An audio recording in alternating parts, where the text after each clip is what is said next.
Monsieur le secrétaire général, Monsieur le secrétaire général, Excellences, chers collègues, la 9738e séance du Conseil de sécurité est ouverte. Je voudrais saisir cette occasion pour rendre hommage, au nom du Conseil, à son Excellence M. Samuels Bogar, représentant de la Slovénie, qui a assuré la présidence du Conseil de sécurité pendant le mois de septembre. Je suis certain de me faire l'interprète de tous les membres du Conseil en exprimant mes sincères remerciements à l'ambassadeur M. Zbogar et à son équipe pour le grand talent diplomatique avec lequel ils ont mené les travaux du Conseil le mois dernier. En ce début du mois, je voudrais rappeler que le Conseil de sécurité est un lieu de respect entre membres de cette organisation et vis-à-vis de ses représentantes et représentants. Et je prie tous les intervenants et intervenantes de respecter les normes appropriées en matière de ton, de formulation et de contenu dans leurs remarques. L'ordre du jour provisoire de la présente séance est la situation au Moyen-Orient.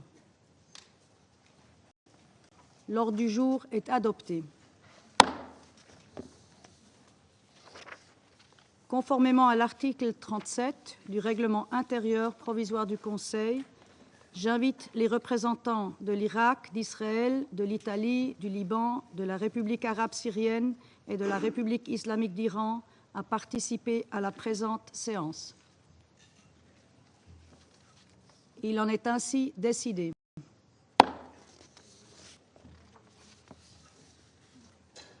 Le Conseil de sécurité va maintenant aborder l'examen du point 2 de l'ordre du jour.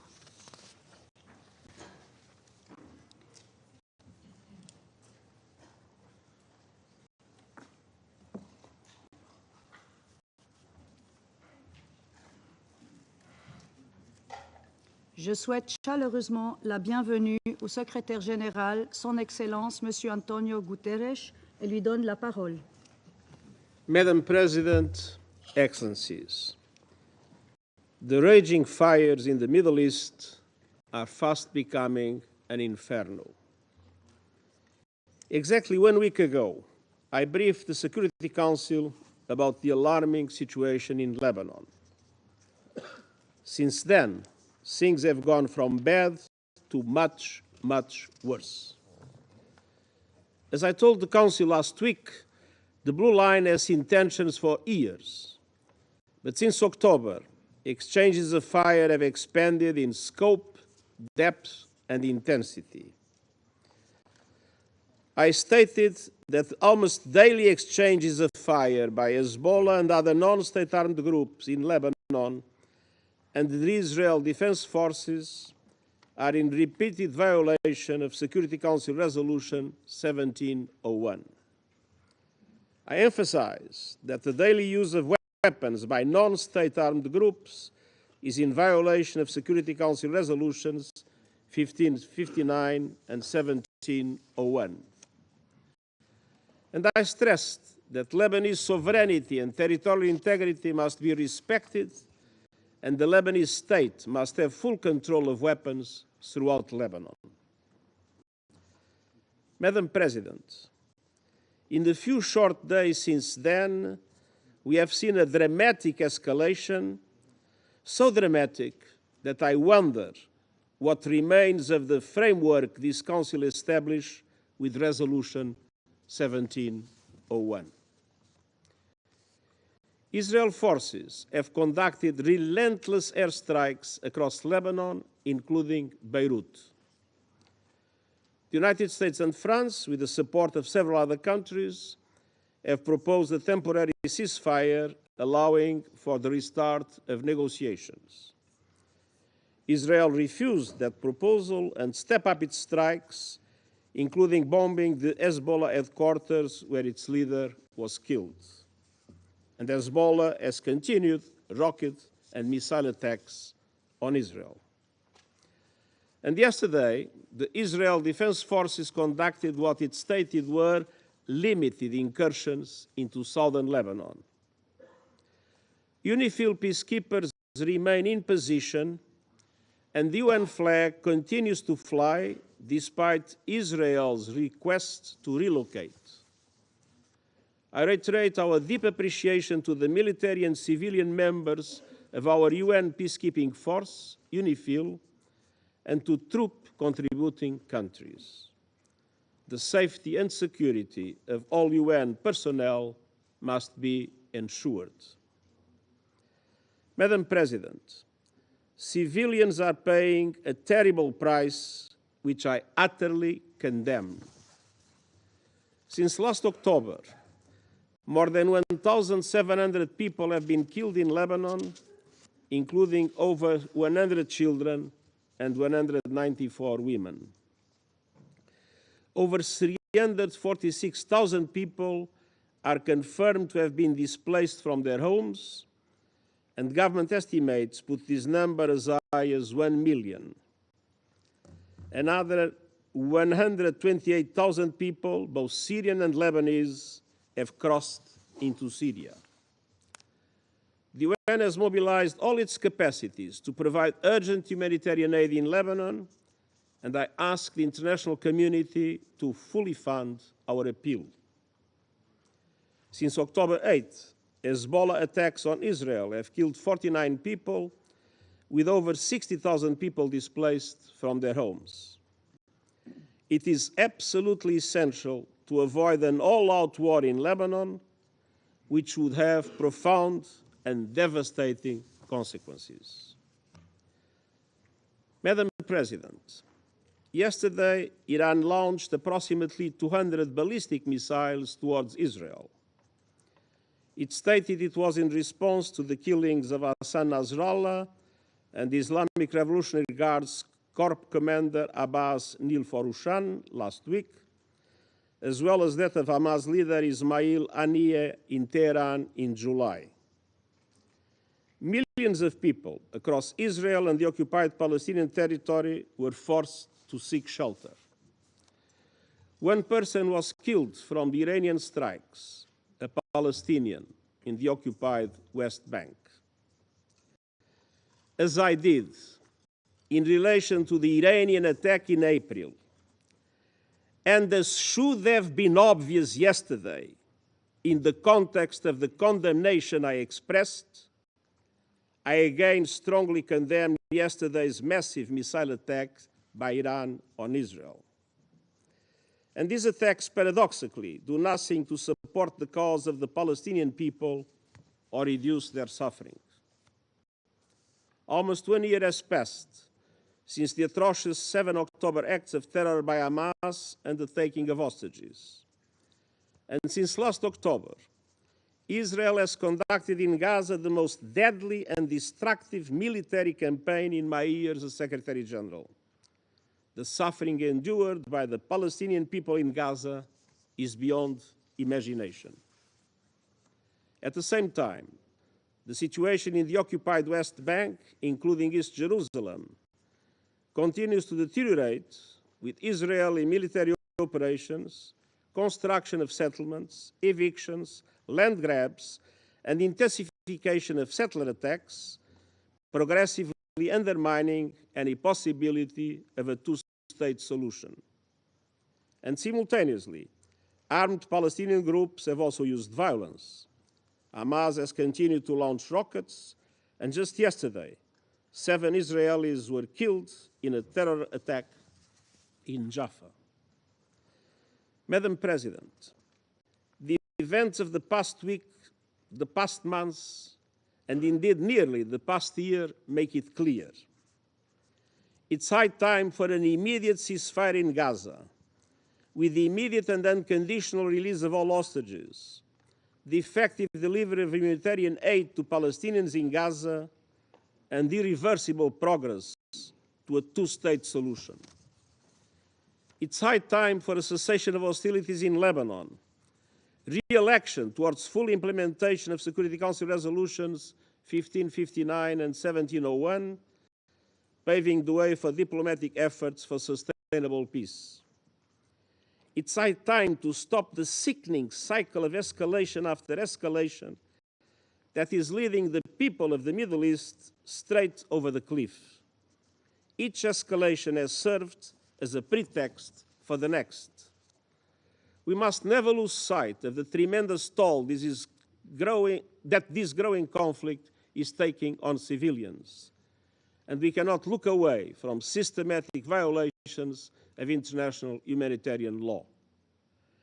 This deadly cycle of tit-for-tat violence must stop. Time is running out, and I thank you. Je remercie le secrétaire général de son exposé et je donne maintenant la parole aux membres du Conseil qui souhaitent faire une déclaration. Je donne maintenant la parole au représentant de la France. Madame la Présidente, je remercie le secrétaire général des Nations Unies pour son intervention et je tiens à lui redire le plein soutien et toute la confiance de la France. La France condamne les attaques par missiles balistiques perpétrées hier par l'Iran contre Israël. Attachée à la sécurité d'Israël, la France a mobilisé ses moyens militaires au Moyen-Orient pour parer la menace iranienne. Nous appelons l'Iran à s'abstenir de toute action susceptible de conduire à une déstabilisation supplémentaire et à un embrasement régional.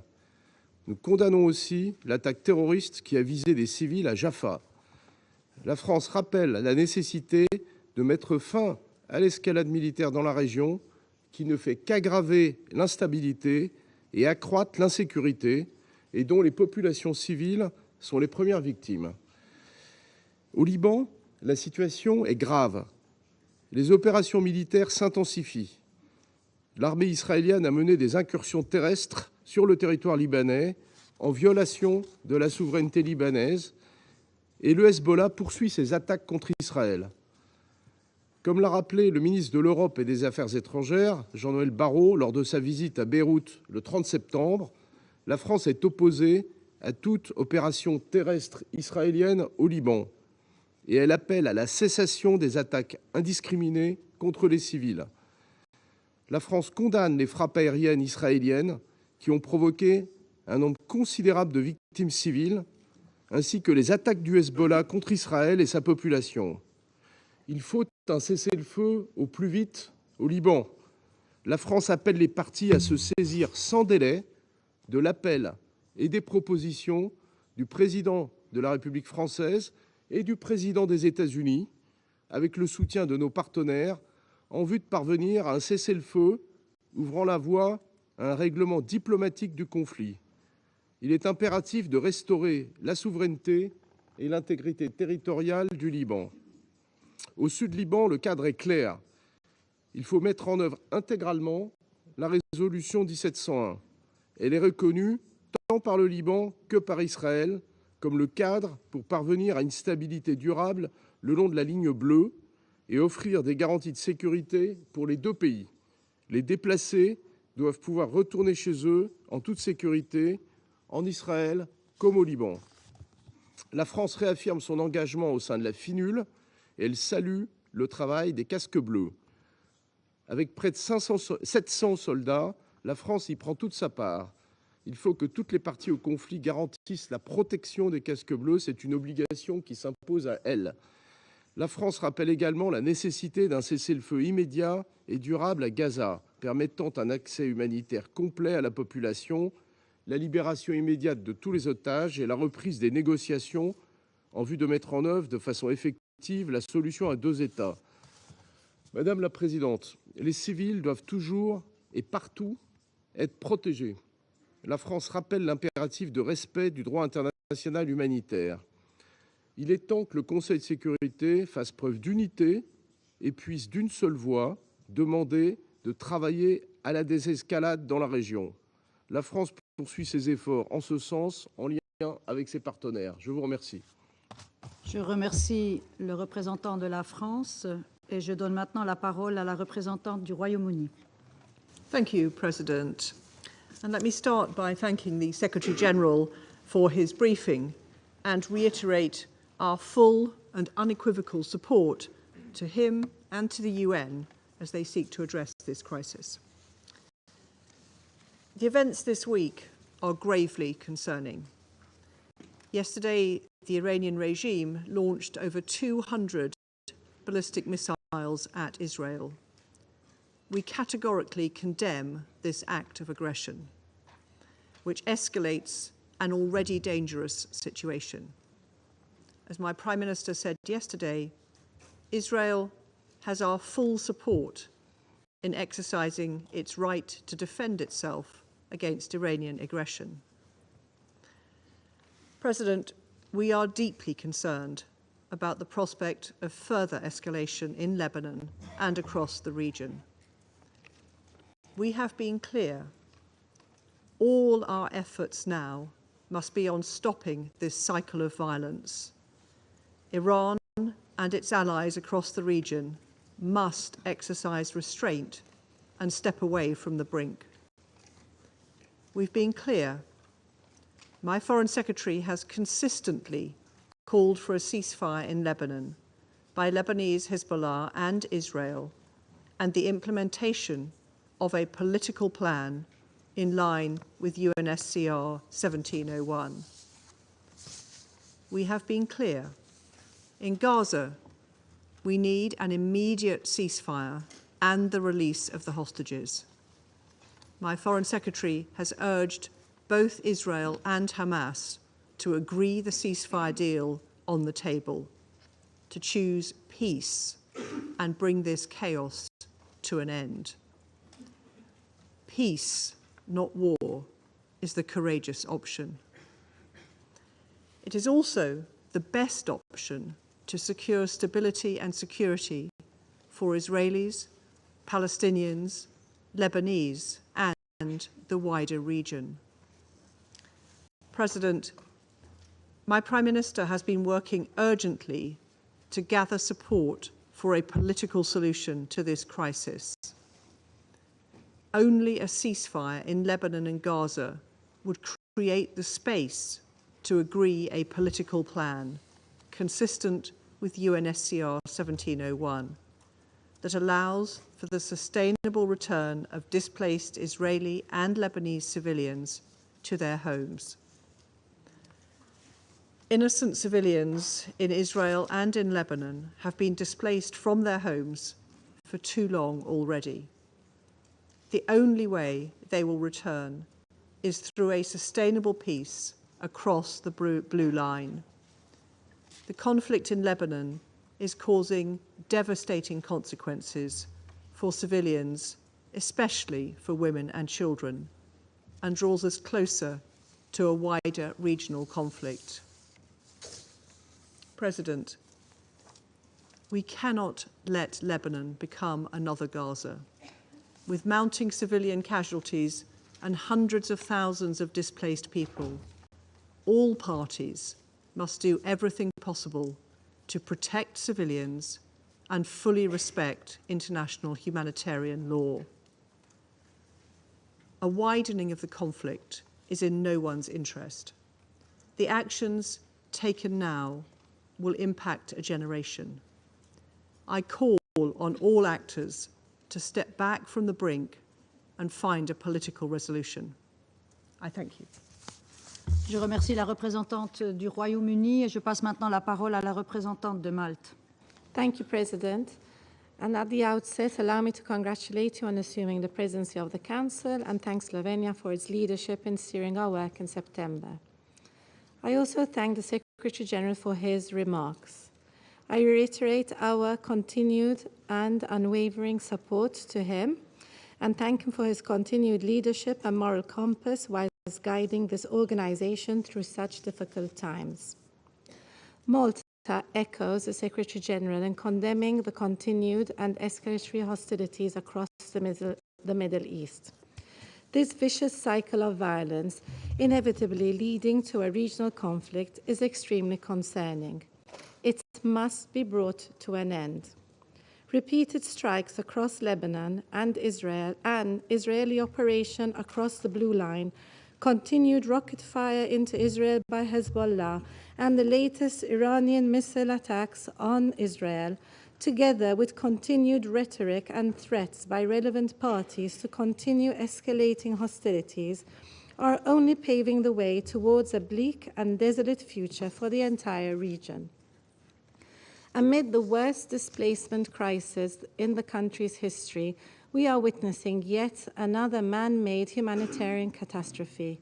We cannot be silent in light of this deterioration. Furthermore, we strongly condemn yesterday's missile attack on Iran by Israel.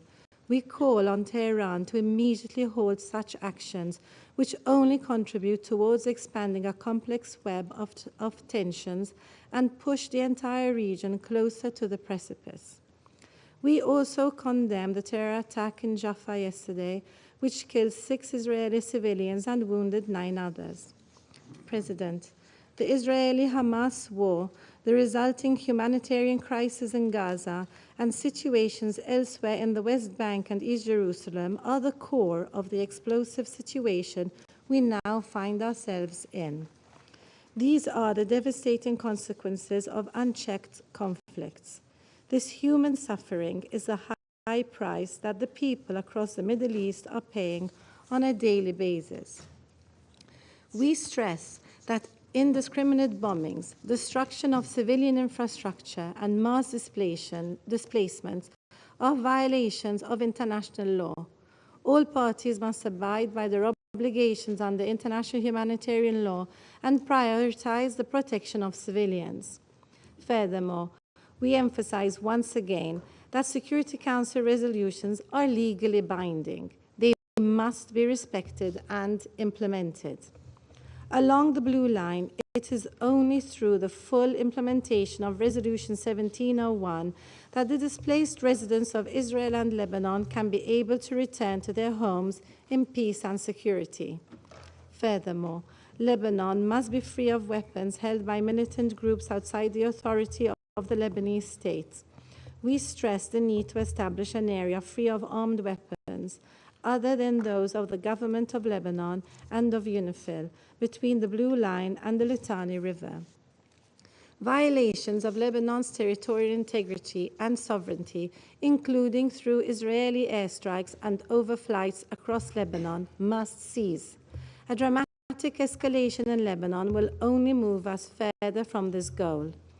In the current crisis, UNIFIL also assumes a fundamental stabilization role. The safety and security of UN peacekeepers is paramount. Also, as a troop-contributing country, we call on all parties to protect and support the important mission of UNIFIL.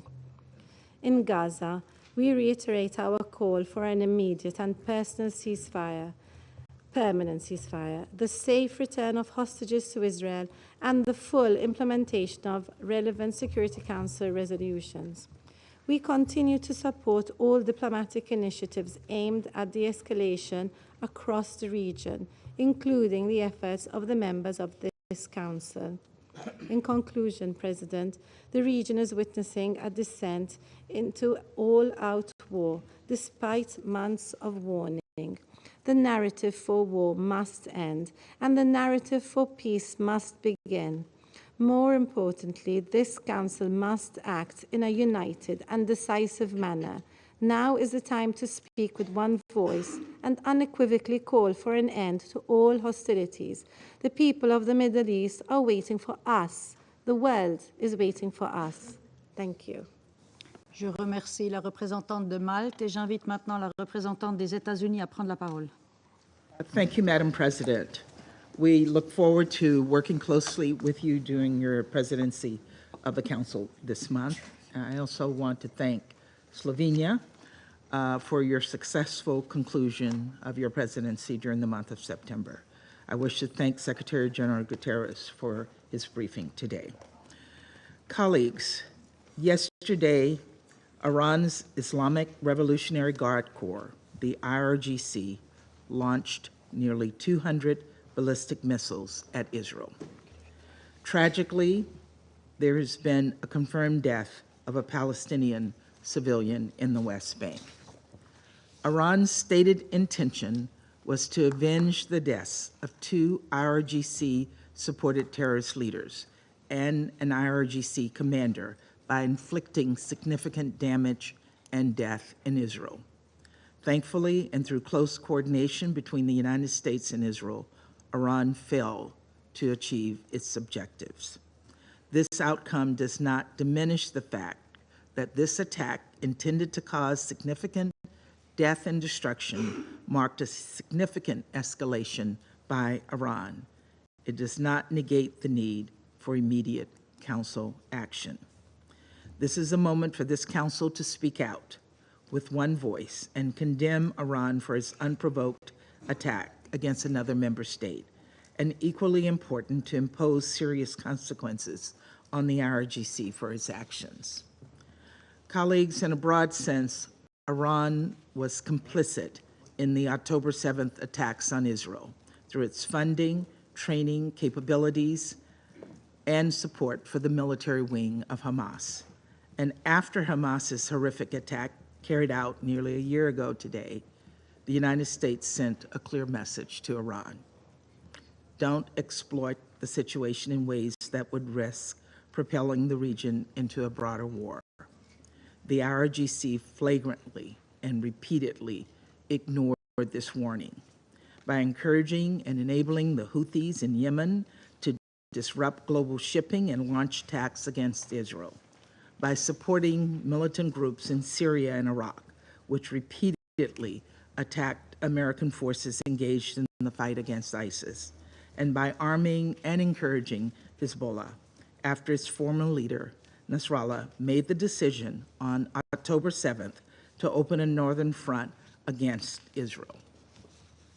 There can be no doubt Iranian support to regional proxies has directly contributed to the crisis in Gaza and Lebanon. At the center of Iran's efforts since October 7th to sow chaos and threaten regional stability is the IRGC, which has repeatedly flouted and violated this Council's resolutions. I can't believe I have to say this, but I will, because the IRGC and its allies are out there peddling propaganda. The decision to launch nearly 200 ballistic missiles at Israel was not in any way defensive. The IRGC was not protecting Iran from threats from another member state. Instead, the IRGC was acting in solidarity with Hezbollah after the killing of Nasrallah, who led a terrorist group that has the blood of thousands of Americans, Lebanese, and Israelis on its hands. I can think of no starker example of state support of terrorism than launching ballistic missiles to avenge the death of a terrorist leader. It is indefensible and it is unacceptable. And we have a collective responsibility as members of the Security Council to impose additional sanctions on the IRGC for supporting terrorism and for flaunting so many of this Council's resolutions. If this Council sits on its hands, what message will that send? I fear that silence and inaction will only invite the IRGC to repeat attacks like what we saw yesterday and on April 13th of this year, again and again and again. Colleagues, we meet at a moment when there is a heightened risk of countries in the region being dragged into a broader conflict. This includes Lebanon.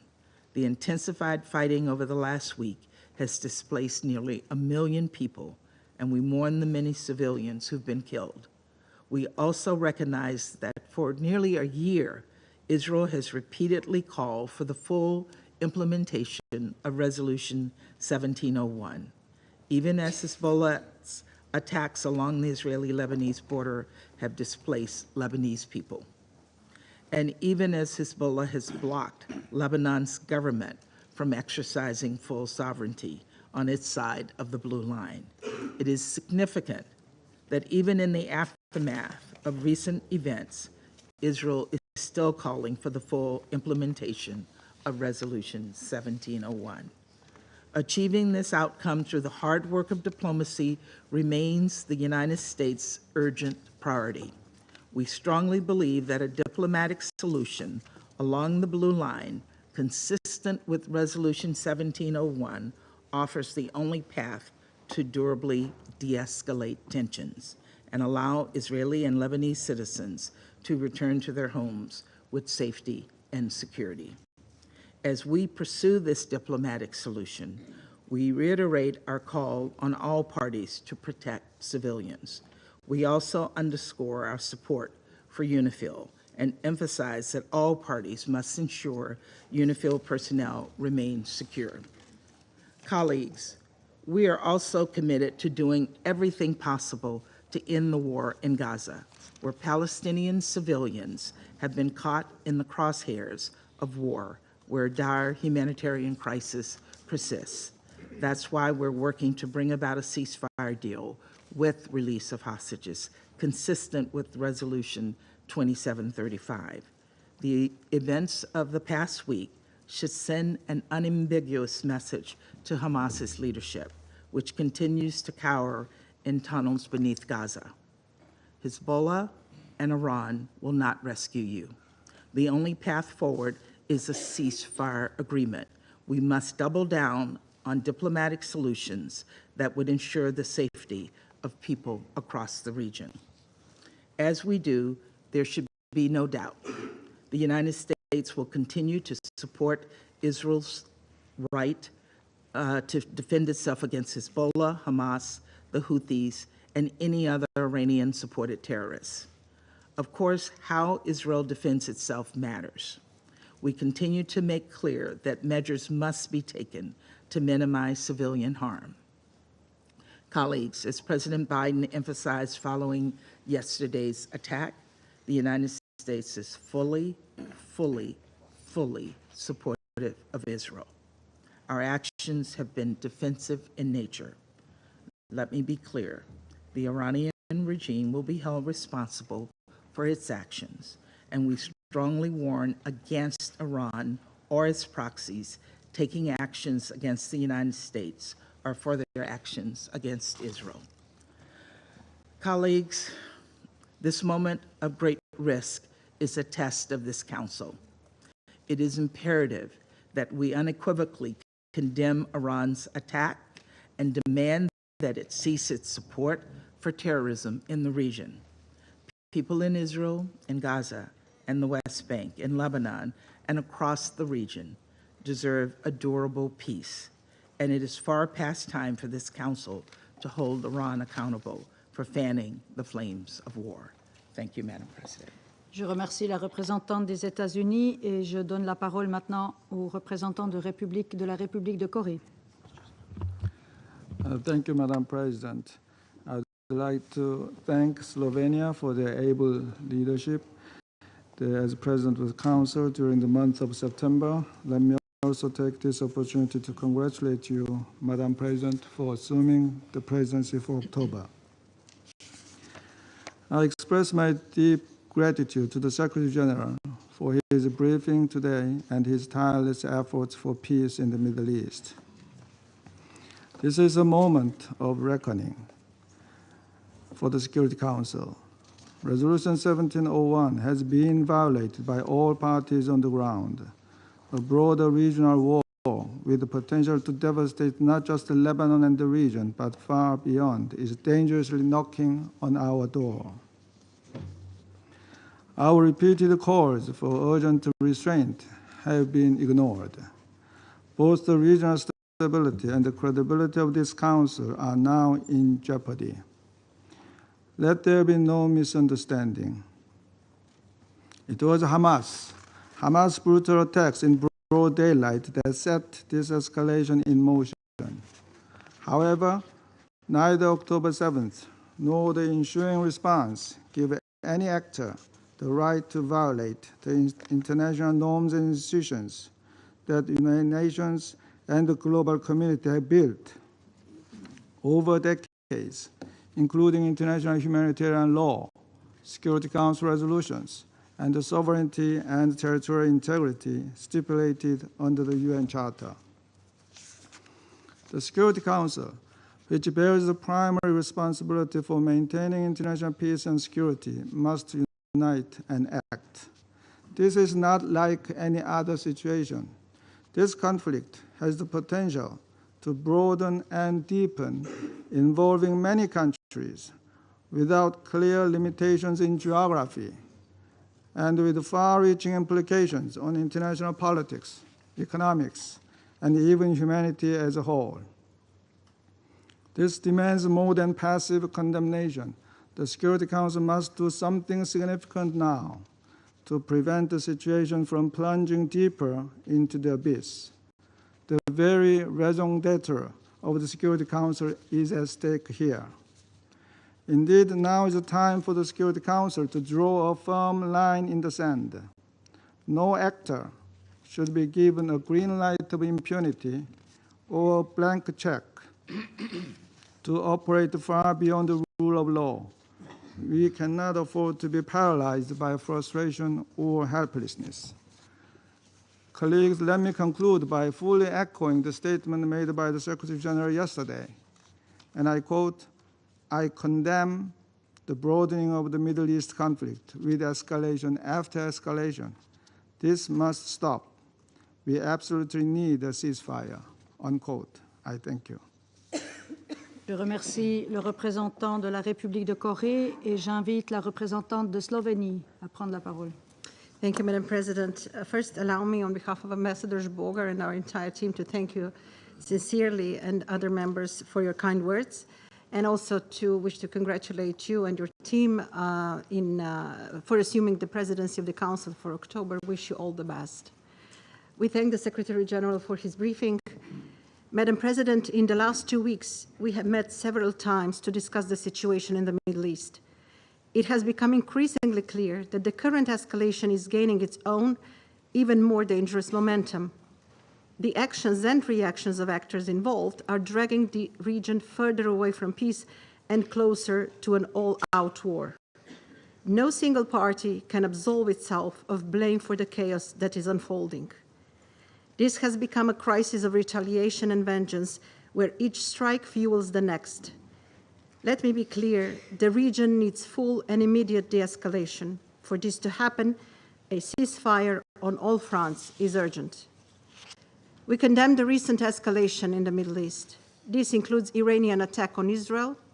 It includes Israeli attacks on Lebanon and the escalation between Hezbollah and Israel. We call on Israel to revoke the ground operation in southern Lebanon.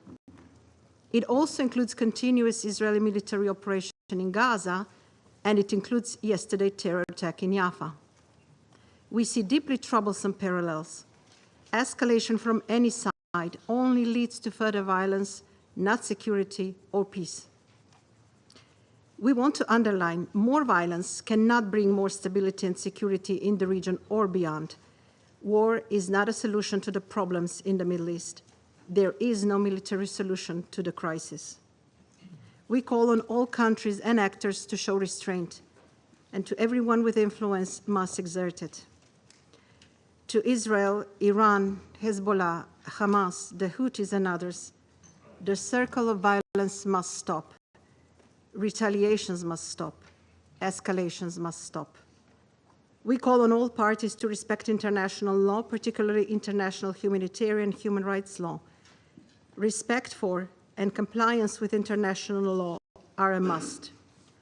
Protection of civilians must be ensured at all times, and we are dismayed by the impact of the escalation in Lebanon on civilians and condemn the high number of civilian casualties. Massive displacement in Lebanon will add an additional strain on a country which is already facing numerous challenges. Equally, this intensification of the conflict will not bring thousands of displaced Israelis back to their homes. And we must not forget about the entire population of Gaza being displaced repeatedly. There is a dire need to recommit and fully implement Resolution 1701. This Council must stand united in its call for de-escalation and ceasefire. We repeat our call for safety and security of UNIFIL to be ensured at all times. We also take this opportunity to express our full support to the work of the United Nations and the Secretary General in this crisis. We appeal to Israel to reconsider today's announcement. It is high time to strengthen the role of diplomacy and to prioritize peace. We support all initiatives which could bring stability about peace. Ceasefire negotiations related to Lebanon and to Gaza are utmost needed. We underline this Council has primary responsibility for maintenance of international peace and security. The region is standing at a precipice. We are a step away from an all-out war that threatens not only the region, but global peace and stability. In the complex history of the Middle East, the Council has made various attempts to shoulder its responsibility. It is now on us, these 15 countries sitting by this table, to unite and call out for an all-out ceasefire. I thank you, Madam President. Je remercie la représentante de Slovénie et j'invite le représentant d'Algérie à prendre la parole. Madam President, I would like to commend Slovenia for their remarkable presidency of the Council during last month. And I also congratulate Switzerland for assuming the presidency for this month and assure them of Algeria's full support. I extend my sincere gratitude to Mr. Antonio Guterres for his comprehensive briefing.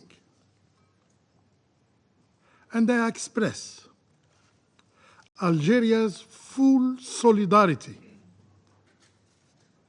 admiration, and support for the Secretary General following the incredible decision of the Israeli occupying authorities to declare him persona non grata. This decision reflects a clear disdain of the UN system and the entire international community.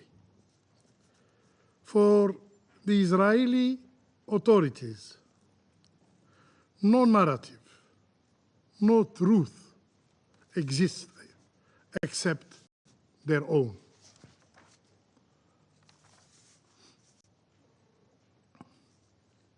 Madam President, this meeting marks the third time in a single week that we have heard from the Secretary General regarding the Middle East. It is a testimony of the gravity of the situation. We stand perilously close to a regional conflagration, with tensions escalating daily. The situation has further deteriorated due to the Israeli aggression against Lebanon, beginning with the targeting of civilian electronic devices and progressing to indiscriminate bombardment and ground invasion that shows a blatant disregard for human rights, a flagrant violation of international humanitarian law. Following the attacks detonating civilian electronic devices, the Security Council convened at Algeria's request. We endeavored to have the Council send a clear, a simple message, a call for immediate de-escalation, a call for immediate de-escalation.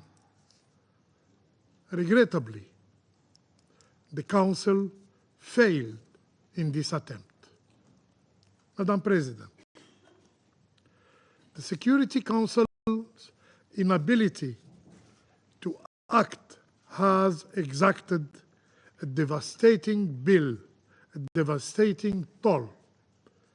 Between September 17 and 25th, the Israeli militaries claimed more than 1,000 lives in Lebanon. 1,000 lives in Lebanon, including 87 children and 156 women, while displacing 1 million of Lebanese in the country's largest exodus. Our inaction has effectively granted Israel under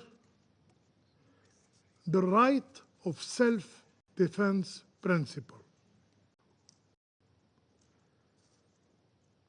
Our inaction has effectively granted Israel carte blanche to continue its rampage in Gaza, in West Bank, carte blanche to escalate against Lebanon and pursue the bloody agenda of death and destruction.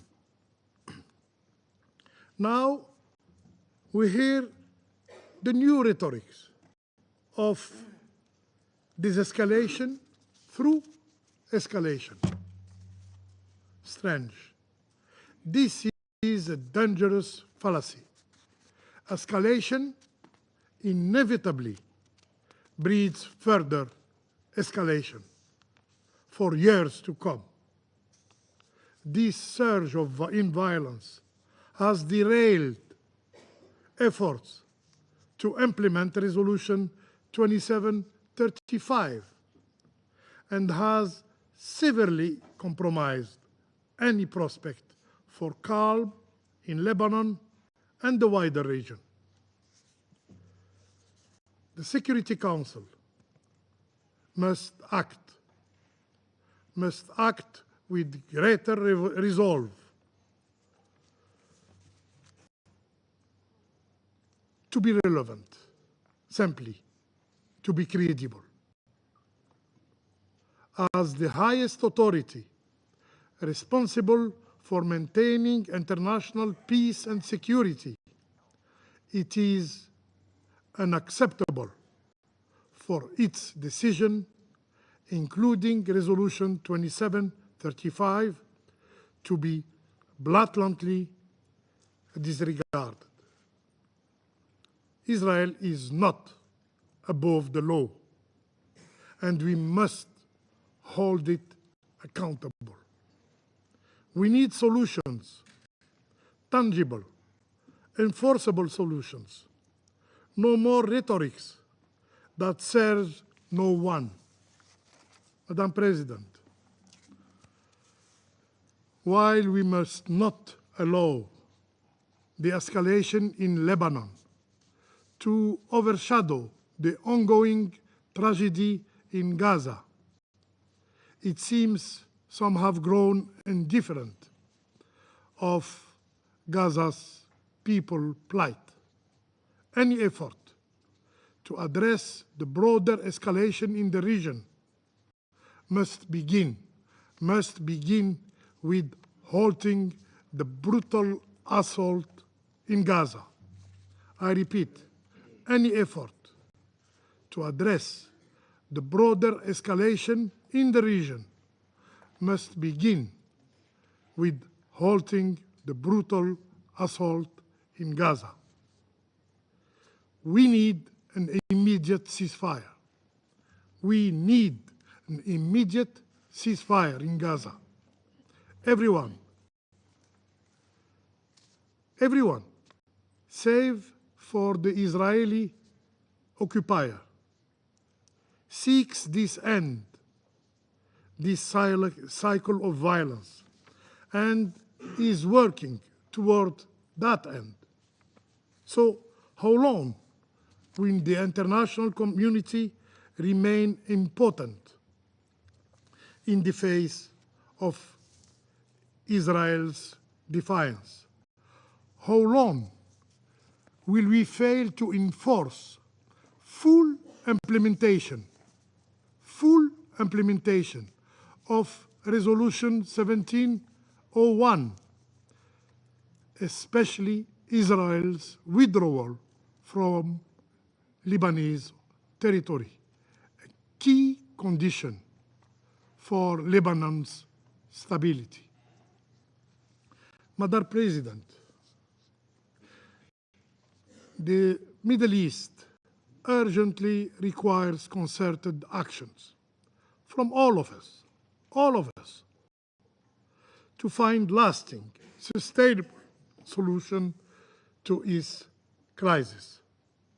These solutions demand an end to Israeli occupation of Arab lands in Lebanon, in Syria, and the establishment of an independent Palestinian state with Al-Quds Sharif as its capital. I thank you, Madam President. Je remercie le représentant d'Algérie et je passe la parole au représentant du Mozambique.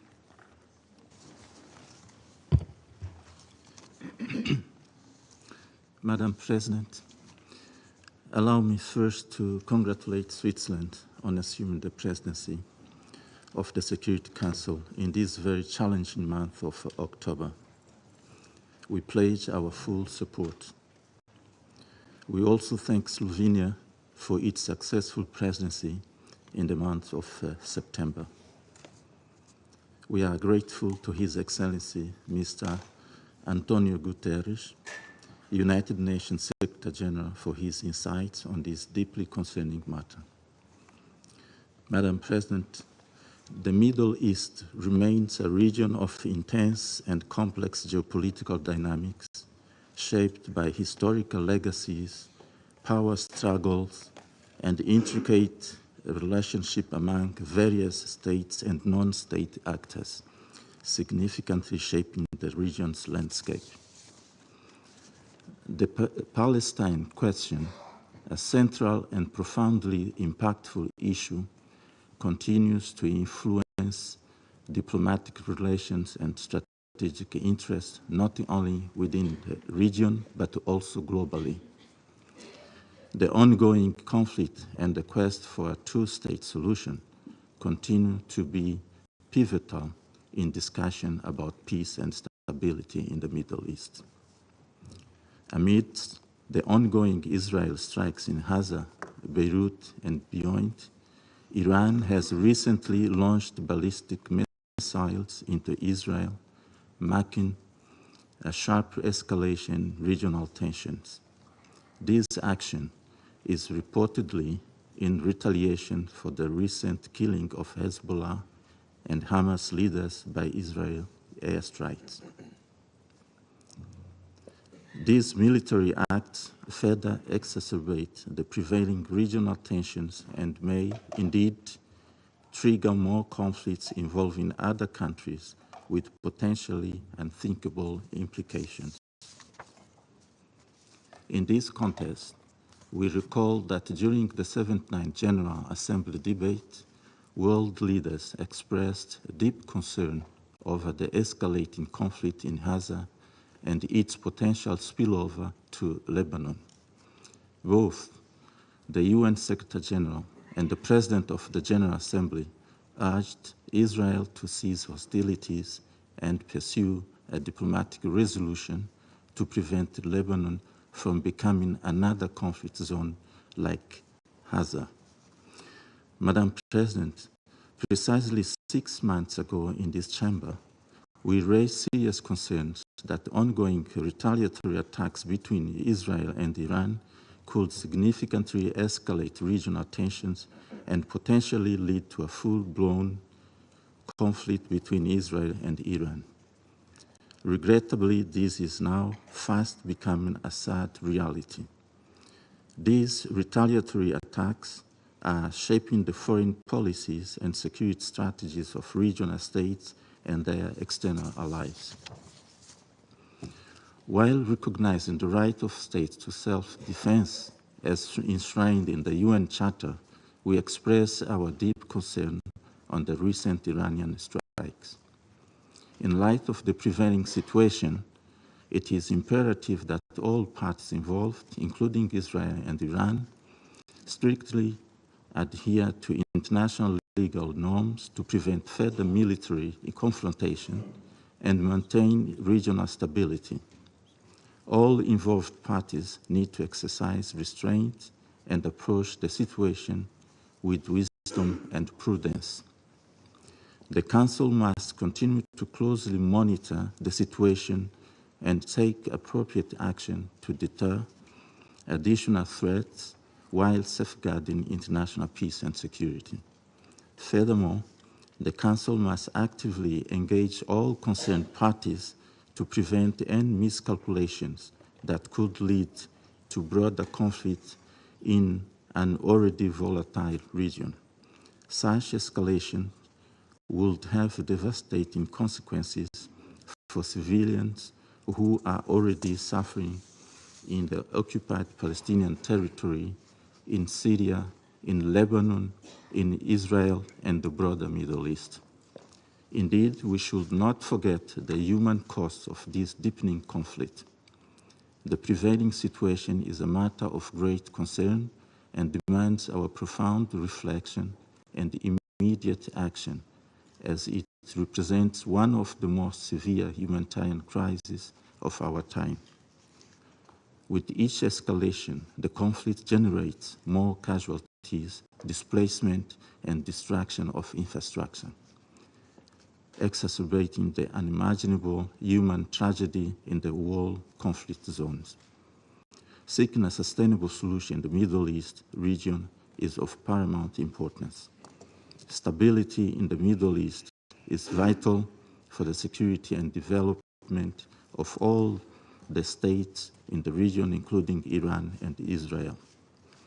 We therefore reiterate our consistent appeal to the Council members to redouble their efforts and influence towards this noble goal in full compliance with all relevant international norms, including resolution, decisions, and other instruments of the United Nations. Let us strive for peace, understanding, and cooperation in the Middle East, mindful of the fact that acknowledging the legitimate concerns of all involved parties is a crucial step towards fostering stability, harmony in diversity. I thank you, Madam President. Je remercie le représentant du Mozambique et je donne la parole à la représentante du Guyana. Thank you, Madam President, and allow me to congratulate Switzerland on the assumption of the presidency and to thank Slovenia for their successful presidency. I also thank Secretary General for his sobering briefing on the urgent and rapidly deteriorating situation in the Middle East, including Lebanon, and express Guyana's full support to him, including for his untiring efforts. Madam President, the situation in the Middle East is barreling towards a greater catastrophe. Israel continues to expand its military operations to Lebanon while continuing its intense offensive in Gaza. And we are now witnessing a dangerous escalation of attacks between Israel and Iran.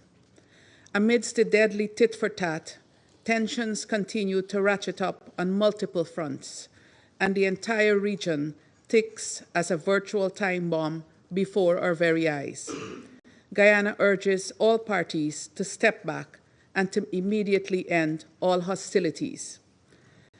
This Council must act as one on the side of peace and respect for international law and the United Nations Charter. We must work to de-escalate the situation, and civilians must be protected on all fronts at all times. Madam President, when we met last week to discuss Lebanon, it was clear to every member of this Council that disastrous consequences could ensue from a wider armed conflict in that country. Today, we are meeting amidst reports of ground incursions by Israel into the sovereign territory of Lebanon in violation of the UN Charter and Resolution 1701, and following aerial bombardments from southern Lebanon to the heart of Beirut, resulting in more than 1,000 deaths in the past 2 weeks alone, not to mention the thousands injured and displaced. Guyana calls on Israel to uphold their obligations under the UN Charter and the wider body of international law, including international humanitarian law.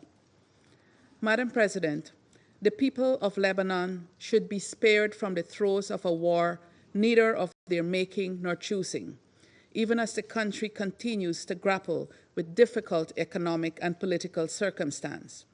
This Council must act in the interest of international peace and security to prevent further tragedy in Lebanon, Gaza, and throughout the Middle East. Allow me to conclude with 3 urgent appeals. First, Guyana reiterates its call to all parties to immediately cease the hostilities and to abide by their obligations under international humanitarian law, in particular, the protection of civilians. We must intensify our efforts for a ceasefire in Gaza, in Lebanon, and every other front of operations. This Council must use all of its available tools to contribute to a diplomatic solution and to the full implementation of Resolution 1701, which provides a clear path for resolving this conflict in a manner that ensures that peace and security can be enjoyed by the people of both Lebanon and Israel. Second, we appeal to all parties to guarantee the safety and security of all UN and humanitarian personnel, including those attached to UNIFIL. As is the case with all UN personnel, UNIFIL has operated under extremely difficult circumstances over the past year and is undoubtedly being placed in a position of much greater risk as hostilities heightened in their area of operations. We must work to ensure that conditions remain conducive for the exercise by UNIFIL of its important mandate. Third, Guyana appeals for a renewed investment in peace over aggression. Let us enable the former at the expense of the latter, as we strive to save the present generation from the continuing scourge of war. As Council members, let us act together in favor of the millions of civilians who are paying the heaviest price in these senseless wars. Justice and peace demand that we do no less. I thank you. Je remercie la représentante du Guyana et j'invite le représentant du Japon à prendre la parole. Thank you, Madam President. First of all, let me express our gratitude to Slovenia for their successful presidency in September, and congratulate Madam President on your assumption of the presidency for October, and we express our full support to your presidency. I also would like to thank Secretary General for his sobering and important briefing today. Since last October, the world has witnessed an unconscionable spiral of violence in Gaza, the West Bank, Lebanon, Yemen, Syria, and beyond. The recent developments in Lebanon are particularly worrying. We are seriously concerned about the ground operation conducted by Israel Defense Forces in Lebanon. We cannot tolerate any further escalation. In this vein, Japan once again calls for an immediate ceasefire between Israel and Hezbollah. All parties need to demonstrate their recommitment to the full implementation of relevant UN Security Council resolutions, including Resolution 1701. Japan pays respect to the UN staff and personnel on the ground, devoting the high courts under the severe circumstances. Their security must be ensured. Now, we are seeing the growing needs of the civilians in Lebanon who are facing the onset of a displacement crisis. Thus, Japan reiterates its call on all parties to immediately take all measures to prevent any further civilian casualties and adhere to international law, including international humanitarian law, to prioritize the protection of civilians and ensure humanitarian access. Madam President, the escalation in Lebanon will drag the Middle East into a wider conflict, as was seen yesterday. Japan is deeply concerned about the attacks conducted by Iran using ballistic missiles against Israel. These attacks further deteriorate the current situation in the Middle East. We strongly condemn such an escalation. Secretary General issued a statement that condemned the broadening of the Middle East conflict, and we reiterate his call for immediate ceasefire. In April, when this council was convened following Iran's large-scale attack against Israel, many of us stand that it constitutes an unprecedented development. However, we have seen what was unprecedented occurring twice within the last 6 months. This clearly shows the Middle East is following a dangerous path that could lead to a catastrophe. We must not let this happen. In this regard, Japan amplified our call to all parties to exercise maximum restraint, work towards de-escalation,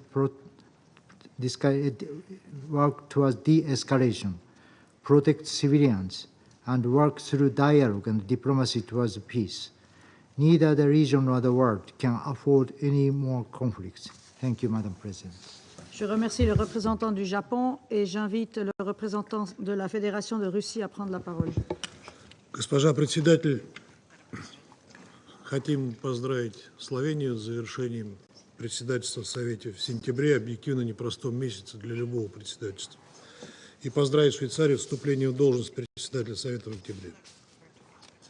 Благодарим генерального секретаря за его оценки ситуации на Ближнем Востоке, резко обострившейся на фоне беспрецедентного витка эскалации насилия в Ливане и расширения географии конфронтации на соседей по региону. Приняли также во внимание позиции Израиля и Ирана, изложенные в распространенных накануне письмах. К сожалению, ближневосточный регион буквально на наших глазах скатывается в пучину новой большой войны, а Совет Безопасности лишь беспомощно наблюдает за этим. Израильская бесчеловечная военная операция в Газе продолжается, несмотря на требования подавляющей части международного сообщества ее остановить.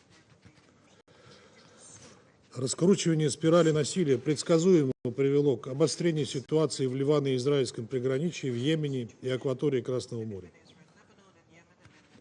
Однако вместо того, чтобы задействовать возможности дипломатии, власти Западного Иерусалима сделали однозначную ставку на силовое оккупирование своих озабоченностей. А их американские подельники во всем им подыгрывают, парализуя работу Совета Безопасности. В итоге новой жертвой израильской военной машины стал Ливан. После интенсивных обстрелов ливанских городов южный сосед приступил к наземной операции в этой стране. Кроме того, после серии политических ликвидаций, включая убийство главы исполсовета Хамас Хании, генерального секретаря Хизбаллы Насраллы и ряда других лидеров, противостоящих Израилю движений, в конфронтацию включился и Иран, целых 2 месяца проявлявший исключительную в данных обстоятельствах сдержанность. Из выступлений наших западных коллег складывается впечатление, что единственная проблема, которую стоит перед Советом сегодня, это ответный ракетный удар Ирана. Сложно представить, на какую роль в дипломатическом процессе с подобной оценкой ситуации можно рассчитывать. Как будто все это случилось в вакууме. Как будто ничего не происходит и не происходило в Ливане, в Газе, в Сирии, Йемене, что и привело к новому, опаснейшему витку разрастающегося ближневосточного конфликта. Россия решительно осуждает нападение на Ливан и призывает израильские власти незамедлительно прекратить силовые действия и вывести войска с ливанской территории. Не видим никаких оправданий для новых жертв со стороны гражданского населения, счет которых идет уже на тысячи.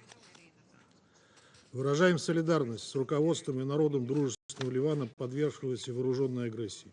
Искренне соболезнуем родным и близким погибших. Требуем полного и комплексного выполнения резолюции Совета Безопасности 1701, в которой содержится как обязательство Израиля по прекращению всех наступательных военных операций, выводу своих вооруженных сил из Южного Ливана и прекращению оккупации ливанской территории, так и обязательства Хизбаллы по отводу подразделений к северу от реки Литани. Израильская сторона должна неукоснительно обеспечивать безопасность временных сил ООН в Ливане, подвергающихся непредсказуемым рискам в связи с израильским вторжением. Напоминаем о том, что угроза жизни и здоровья голубых касок может представлять собой военное преступление. Также решительно осуждаем убийство Насраллы. Вызывает отторжение тот факт, что для его ликвидации на жилой квартал ливанской столицы было сброшено более 80 бомб весом в 1 тонну. В результате уничтожено 6 многоэтажных домов. О какой избирательности этой акции можно говорить в подобных обстоятельствах?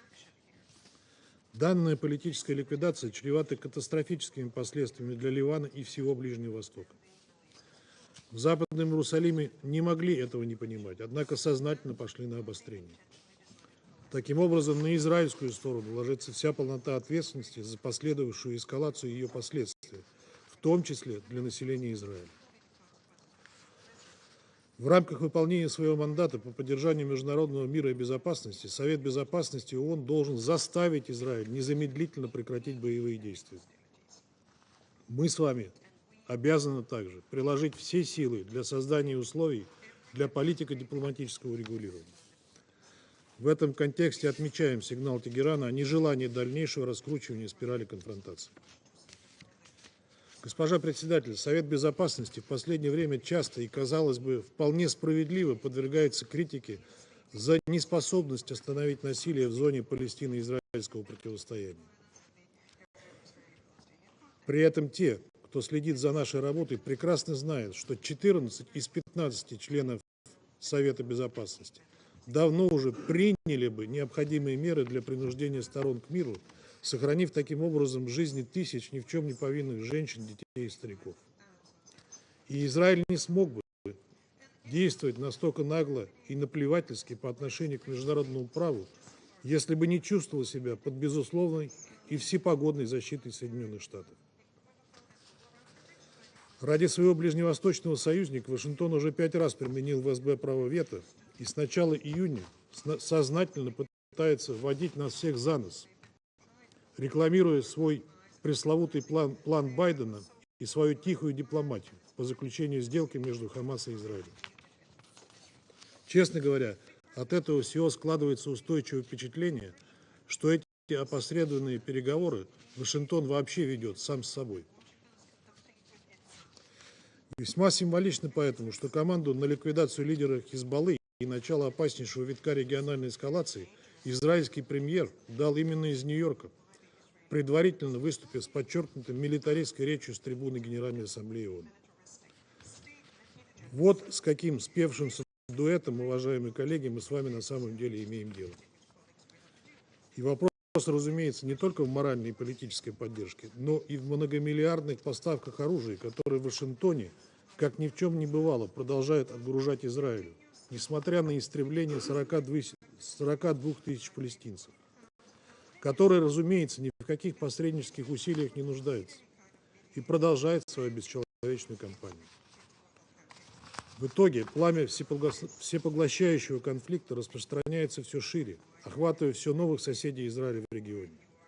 Огромная и опаснейшая иллюзия состоит в том, что в этом разрастающемся огне Израиль сможет остаться невредимым. Это пламя уже поглощает жизни остающихся израильских заложников, а в Западном Иерусалиме делают вид, что это все часть их плана, пренебрегая при этом общественным мнением в самом Израиле.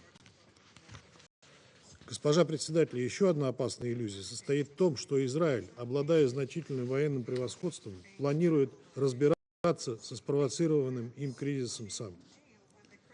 Становится все более очевидным, что в планах израильского руководства любой ценой спровоцировать прямой конфликт между своим главным региональным противником Ираном и Соединенными Штатами.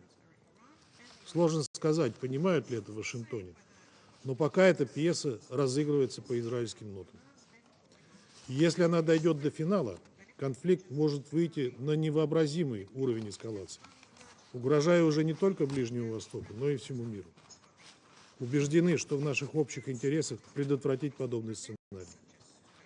Хочется верить, что прозреют, наконец, и наши американские коллеги и в полной мере осознают свою ответственность как постоянного члена Совета Безопасности ООН. Госпожа председатель, единственным выходом из складывающейся на Ближнем Востоке ситуации видим задействование всего имеющегося у нашего Совета обширного инструментария, позволяющего эффективно добиваться прекращения конфликтов и выполнения имеющихся резолюций Совета Безопасности. Любые иные инициативы будут носить паллиативный характер и требуемого эффекта не принесут. Не видим альтернативы тому, чтобы заставить стороны конфликта безотлагательно установить режим прекращения огня в Газе, сопровождаемый обменом заложниками и заключенными и организацией полного беспрепятственного гумдоступа в анклав. Это заложит фундамент под перезапуск процесса мирного урегулирования палестинского вопроса на международно признанной базе, в основе которого лежит принцип двух государств, в поддержку которого мы все неизменно выступаем. Второй вектор приложения наших усилий также очевиден. Немедленное прекращение огня на юге Ливана и в целом отказ всех прямых или косвенных участников конфликта от силовых шагов, провокаций и разжигающей ненависть территорий. Госпожа председатель, сегодняшняя новость об объявлении генерального секретаря ООН персоной нон-грата в Израиле – это неслыханное и в высшей степени хамское решение. Это пощечина не только ООН, но и всем нам. Призываем членов Совета и членов ООН отреагировать на этот возмутительный шаг. Еще раз повторяем, необходимый для решения этих задач инструментарий у Совета имеется. Вопрос лишь в наличии политической воли. А она у нас есть. А у вас? Призываем всех как можно скорее дать ответ на этот вопрос. Благодарю вас. Je remercie le représentant de la Fédération de Russie et je passe la parole au représentant de la Sierra Leone. Madam President, the Security Council has been convened in the most difficult of circumstances concerning the Middle East. Allow me, however, to congratulate you and Switzerland on assuming the presidency of the Council and assure you of Sierra Leone's fullest support and cooperation. Similarly, we congratulate and commend Slovenia on their efficient and excellent stewardship of the Council in the critical month of September. I also thank His Excellency Antonio Guterres, Secretary General of the United Nations, for his important briefing on a tragically escalating situation. Mr. Secretary General, be assured of Sierra Leone's fullest support, always. Madam President, colleagues, Sierra Leone is gravely concerned about the dangerous cycle of escalation in the Middle East, characterized by spiraling tit-for-tat, ping-pong retaliatory attacks, not in conformity with the United Nations Charter, including the application of its Article 51, that can only lead to a mutually assured destruction if there is no immediate de-escalation.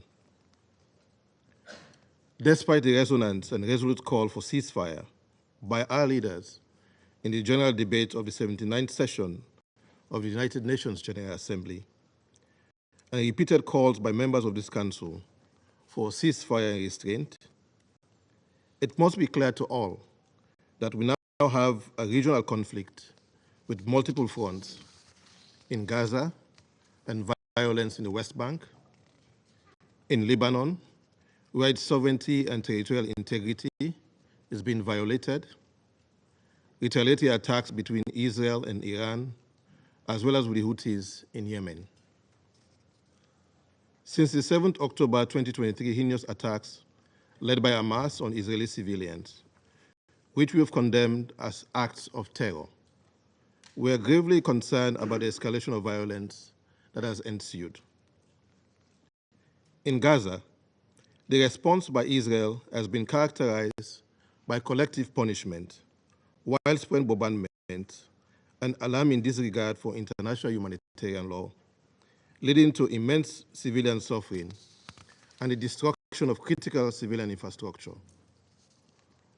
Only hours ago, it has been reported that 50 people were killed in southern Gaza, only a few hours ago. Gaza cannot be forgotten, as the rate and pace of killings have not subsided, with over 41,000 people killed, and the Security Council Resolution 2735 all but forgotten. The protection of civilians must remain our top priority.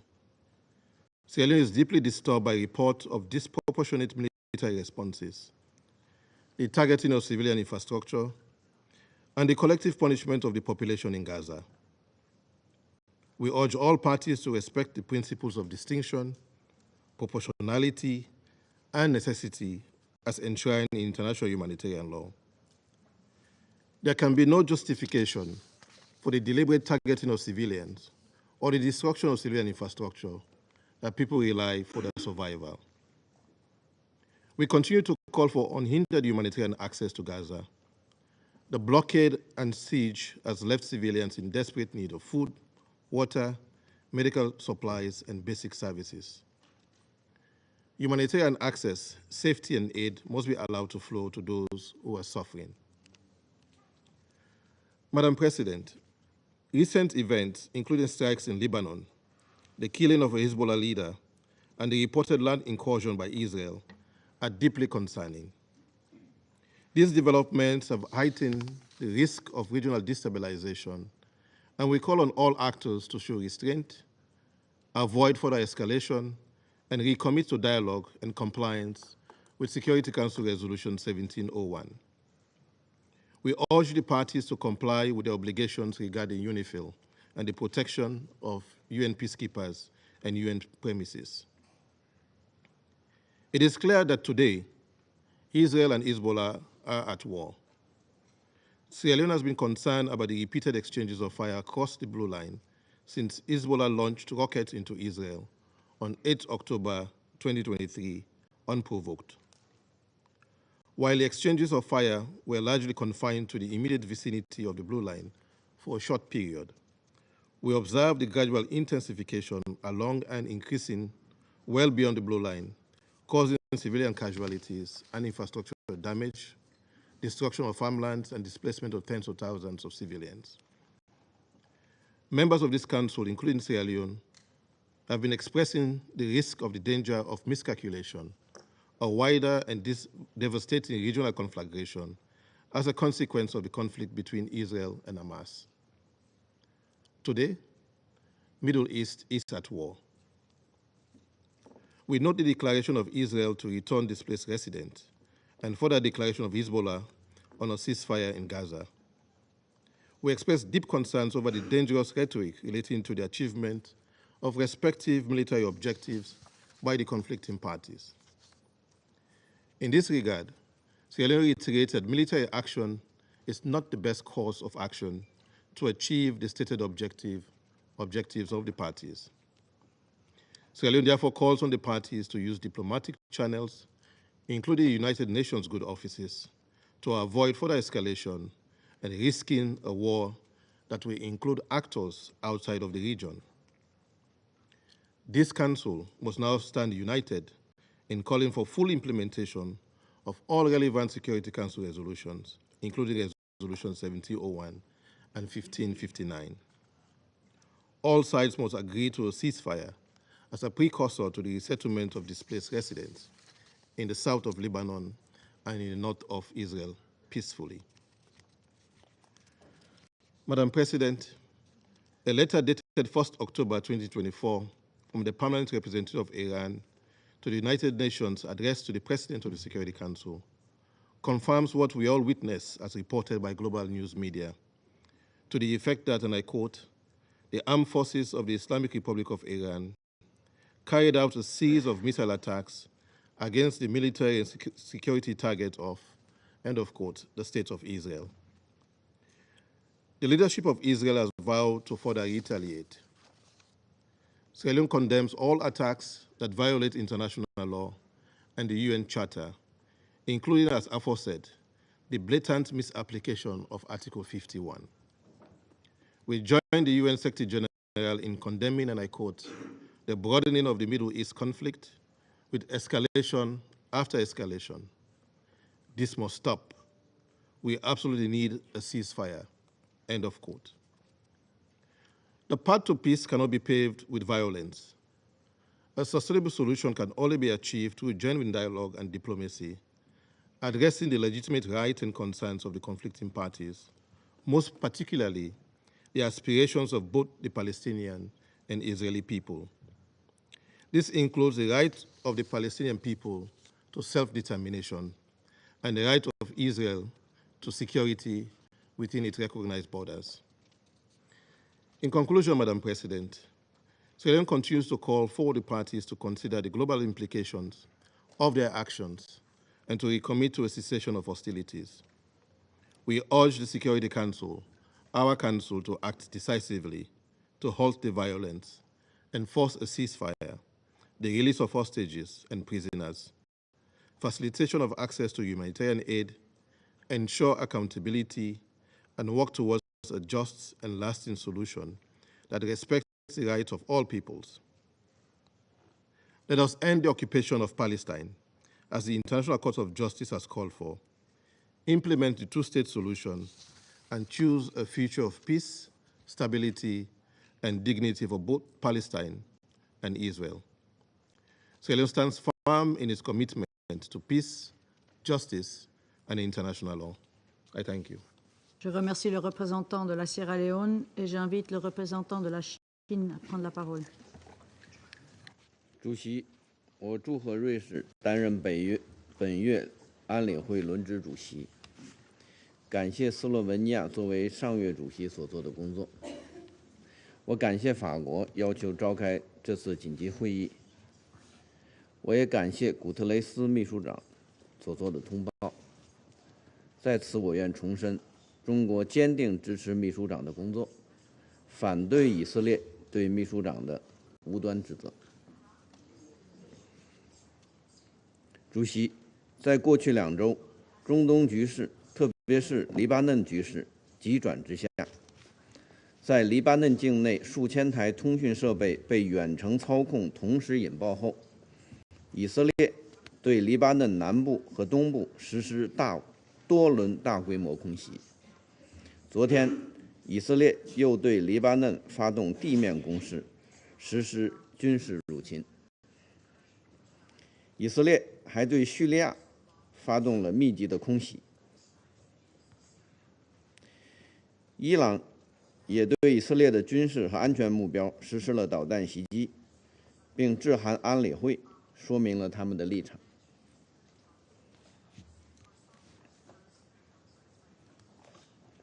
中方对当前严峻局势和下步发展前景深表关切，极为担忧。我们呼吁切实尊重各国主权、安全和领土完整，重申反对一切违反国际关系基本准则的行为，谴责一切针对平民的暴力袭击。我们赞同联合国方面的立场，即任何以色列越境进入黎巴嫩的行为，都侵犯黎巴嫩的主权和领土完整，都违反安理会第1701号决议的规定。去年10月以来，暴力冲突循环往复，在中东地区一再上演。以色列罔顾国际社会的要求立即停火的呼声，执意推进军事行动，导致冲突延宕和扩大。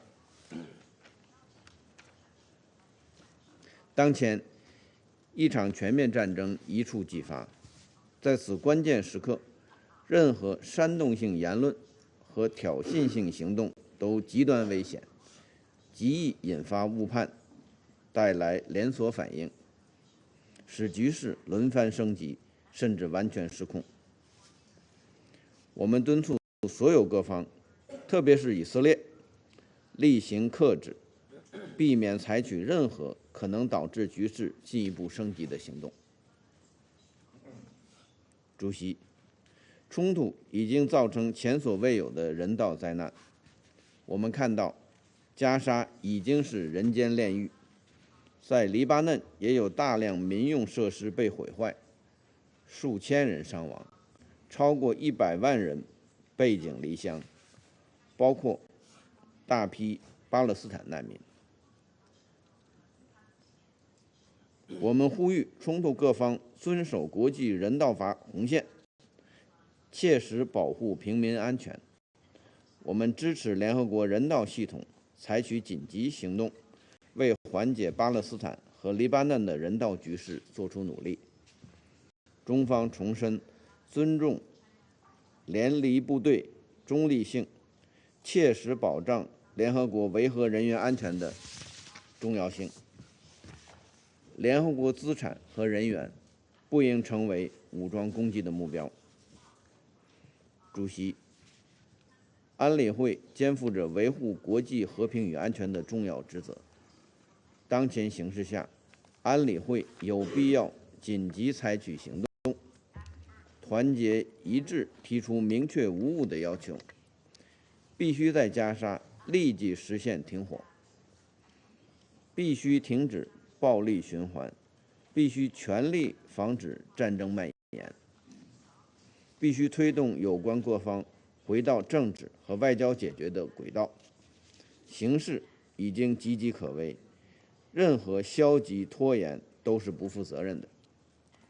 任何纵容更大军事冒险的说辞，都将释放错误信号，并可能产生严重的后果。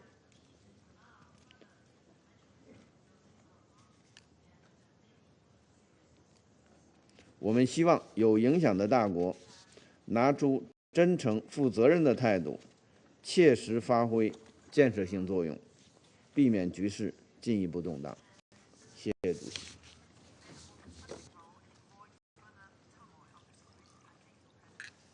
Je remercie le représentant de la Chine et je passe la parole au représentant de l'Équateur. Gracias, señora presidenta. Permítame primero felicitar a su delegación por asumir la conducción del Consejo este mes y por reiterarle el respaldo total de nuestro país. De igual manera, agradecer a Eslovenia por la excelente conducción de este Consejo durante el mes pasado. Quiero resaltar y reiterar el respaldo de mi país al trabajo del secretario general a favor de la paz, así como de todas las agencias de las Naciones Unidas en este sentido. Gracias, Presidenta, y agradezco a Francia por haber solicitado esta sesión de emergencia para que este Consejo considere el deterioro de la situación en Líbano e Israel, desarrollos recientes que colocan en situación de extrema vulnerabilidad al Medio Oriente. Gracias, Secretario General, por la sobreinformación que nos ha proporcionado, por su llamado a la comunidad internacional para movilizar los más de 400 millones de dólares en asistencia humanitaria que necesita el Líbano en estos momentos y sobre todo por su permanente compromiso con la desescalada del conflicto y el cese al fuego. Debemos empezar por recordar que nos encontramos a apenas 5 días de que se cumple un año de los ataques terroristas de Hamás, injustificables y condenables, que originaron la actual espiral de violencia que vive la región. La causa palestina no puede ser utilizada por Hezbollah y otros grupos extremistas para tratar de explicar en vano sus actos de terrorismo, como es el asesinato de niños mientras jugaban fútbol en Mahdal Shams en julio pasado. El Ecuador reconoce el derecho inmanente de la legítima defensa de los Estados miembros de las Naciones Unidas en caso de ataque armado en los términos consagrados en el artículo 51 de la Carta. Debe detenerse la escalada de violencia que nos ha sido descrita y que incluye bombardeos aéreos e incursiones, lanzamiento de cohetes, de misiles balísticos, actos de terrorismo que siguen exponiendo la vida e integridad de civiles inocentes. En Gaza se han registrado decenas de miles de civiles muertos, incluyendo mujeres y niños. El derecho internacional humanitario debe ser respetado. Los trabajadores humanitarios deben contar con todas las facilidades para cumplir su labor. Su vida debe ser respetada. Los estados involucrados, los organismos regionales y la comunidad internacional en su conjunto deben desplegar todas las estrategias diplomáticas y políticas para lograr el cese de las hostilidades. Esta responsabilidad recae con mayor fuerza en aquellos que tienen mayor grado de influencia sobre las partes en conflicto. Este es el momento de tomar decisiones concretas, orientadas a alcanzar acuerdos conducentes a una paz duradera y sostenible. Las resoluciones 1701, 1559, 2722 y 2735 del Consejo de Seguridad deben ser acatadas sin demora, pues su incumplimiento constituye una transgresión al derecho internacional. Debemos evitar otro desastre humanitario, dejando sin pretexto a quienes desean más violencia. Señora Presidenta, colegas, Ortega y Gasset afirmó, y cito, «Es falso decir que lo que nos determina son las circunstancias. Al contrario, las circunstancias son el dilema ante el cual tenemos que decidirnos, pero el que decide es nuestro carácter». Cierro cita. Ni la responsabilidad colectiva del Consejo de Seguridad, ni la paz que constituye el valor superior de la humanidad pueden estar supeditadas a las tensiones e intereses de la geopolítica. Para finalizar, reitero que el Ecuador apoya toda iniciativa que persiga el restablecimiento de la paz y su sostenibilidad. Gracias. Merci le représentant de l'Équateur et je vais faire maintenant une déclaration en ma qualité de représentant de la Suisse. Nous remercions le secrétaire général de son intervention. La Suisse est préoccupée au plus haut point face au dernier développement au Moyen-Orient. Le risque d'une guerre régionale dont nous mettons en garde depuis maintenant presque un an est sur le point de devenir réalité. En vue des innombrables vies civiles en danger, il est impératif que tous les acteurs dans la région cessent immédiatement leurs hostilités pour permettre une désescalade et que ce Conseil assume pleinement son rôle. L'intensification des hostilités entre Israël et le Hezbollah, y compris les informations faisant état d'incursions terrestres israéliennes, tout comme les tirs d'environ 200 000 missiles balistiques par l'Iran sur le territoire israélien, sont inacceptables. Il en va de même pour les offensives menées par les Houthis et d'autres groupes armés dans la région. Toutes ces attaques doivent immédiatement cesser. La Suisse condamne la spirale de violence de ces dernières semaines. Elle met en danger la vie des civils dans toute la région. Les victimes civiles se comptent en dizaines de milliers, dont d'innombrables enfants. Plusieurs millions sont déplacés de force en raison des hostilités. La population civile paye ainsi le prix lourd de cette escalade militaire au Liban, dans tout le territoire palestinien occupé et en Israël. Le dialogue est le seul moyen pour éviter une guerre régionale. La Suisse soutient tous les efforts en vue de solutions diplomatiques pouvant mener à un arrêt immédiat des violences dans toute la région. Toutes les parties et ceux qui ont une influence sur elles doivent maintenant faire preuve d'un maximum de retenue. La Suisse appelle toutes les parties à agir dans les limites imposées par le droit international, y compris la Charte des Nations Unies. La souveraineté et l'intégrité territoriale de tous les pays dans la région doivent être respectées. De plus, la volonté de ce Conseil est claire. Toutes ces résolutions doivent être mises en œuvre. Cela concerne les résolutions exigeant un cessez-le-feu à Gaza et demandant la libération immédiate et inconditionnelle des otages. Cela vaut également pour celles sur la sécurité maritime en mer Rouge. De même, nous appelons encore une fois avec insistance à un retour à la cessation des hostilités de part et d'autre de la ligne bleue, ainsi qu'à un réengagement immédiat quant à la mise en œuvre de la résolution 1701. Cette résolution est reconnue par tous. Elle dresse un chemin pour résoudre les causes sous-jacentes du conflit et permettre aux populations au Liban et en Israël de vivre en paix et sécurité. Le droit international humanitaire doit impérativement être respecté par toutes les parties en toutes circonstances et indépendamment de la question de la licéité du recours à la force. Cela comprend le strict respect des principes relatifs à la conduite des hostilités, tels que la distinction entre civils et combattants, la proportionnalité et la précaution dans l'attaque. La Suisse condamne toutes les violations du droit international ayant eu lieu ces derniers jours, y compris les attaques balistiques d'hier de l'Iran sur Israël. La Suisse condamne également toutes les violations du droit international humanitaire et de toute violence contre les civils, comme les actes de terreur à Jaffa hier ou les attaques croissantes des colons en Cisjordanie. Monsieur le secrétaire général, la Suisse renouvelle son soutien à l'engagement et les bons offices de l'ONU dans la région. Cela concerne en particulier la FINUL et UNSCOL. La FINUL, à laquelle la Suisse contribue par l'intermédiaire de l'ONUST, accomplit actuellement son travail dans un environnement extrêmement dangereux pour réduire les tensions et assurer la liaison entre les parties. La Suisse réitère aussi son plein soutien au travail du secrétaire général. En outre, l'ONU fournit actuellement, en collaboration avec d'autres organisations, une aide humanitaire à tous les civils dans le besoin. Nous appelons à nouveau à la protection du personnel de l'ONU, en particulier du personnel humanitaire et du personnel de maintien de la paix. Il est urgent de mettre un terme aux souffrances des populations civiles et de rétablir le dialogue en vue de pacifier la région.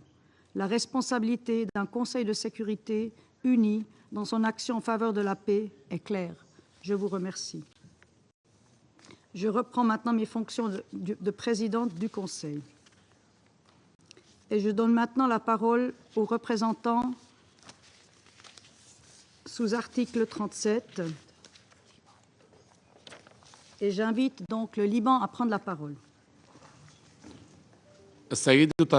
السيدة الرئيسة، أهنئكم بداية على ترأسكم لمجلس الأمن لهذا الشهر، كما أشكر سلوفينيا على رئاستها للمجلس الشهر الماضي، وأتقدم بالشكر من فرنسا على طلب عقد هذه الجلسة الطارئة، كما أشكر الأمين العام للأمم المتحدة السيد أنطونيو غوتيريش على إحاطته وندائه وكل الدعم له ولما يقوم به.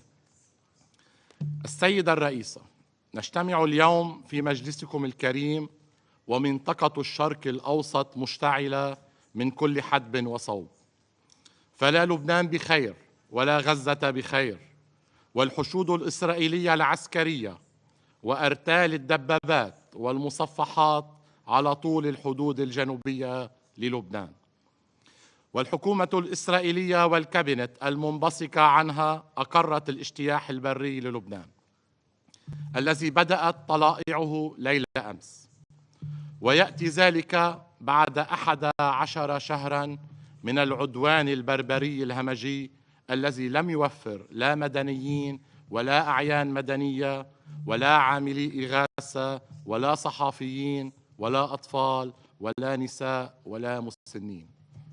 فمنذ 8 تشرين الأول 2023 قتلت إسرائيل وجرحت آلاف الأشخاص بانتهاك صارخ لميثاق الأمم المتحدة والقانون الدولي الإنساني ولكل الأعراف الدولية والمبادئ الإنسانية.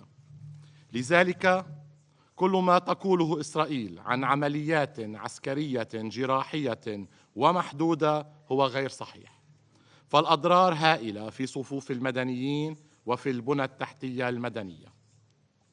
وما حصل في قرية عين الدلب خير دليل على ذلك، فقد استهدفت غارة إسرائيلية بتاريخ 29 أيلول مبنى سكنيا متسببة بمجزرة أدت إلى سقوط 71 ضحية، بينهم عشرات النساء والأطفال دفنوا في مقبرة جماعية. وتعيد هذه المأساة ذكرى المجازر الإسرائيلية السابقة خلال اجتياحاتها واعتداءاتها على لبنان، وخاصة مجزرتي قانا في العام 96 و2000، مؤكدة مرة بعد مرة تجاهلها للمطلق للقانون الدولي، بالرغم من مناشدة أعضاء المجلس عامة وسويسرا خاصة مرارا وتكرارا لها بالامتثال لموجباتها المنصوص عليها في القانون الدولي الإنساني. السيدة الرئيسة، لم يعد للكلام من معنى ولا للشكاوى من فائدة، فكم من مرة جئناكم إلى هذا المجلس وحذرنا من الوضع الكارثي على طول الحدود الجنوبية، وكم من مرة دقينا ناقوس الخطر محذرين من تمدد الحرب لتصبح إقليمية تشمل العديد من الجبهات. لكن ما يحدث اليوم من قتل وتهجير وتدمير غير مسبوق لا يمكن السكوت عنه وتجاهله، وسياسة وضع الرؤوس في الرمال والخوف من مواجهة إسرائيل وردعها لم تعد ذي فائدة، فأولاد الجنوب والضاحية الجنوبية لبيروت ينامون في الشوارع، والأمهات تحمل أطفالها هاربة من هول الغارات والصواريخ الفائقة التدمير التي تستخدم ضد المدنيين. وقد كثفت إسرائيل من حدة عدوانها وجرائمها على لبنان وعاصمته بيروت، وفي يوم واحد فقط وهو 23 أيلول قتلت إسرائيل عبر هجماتها الجوية 569 شخصاً، من بينهم 50 طفلاً و94 امرأة، ناهيك عن اغتيال أمين عام حزب الله سماحة السيد حسن نصر الله يوم 27 أيلول.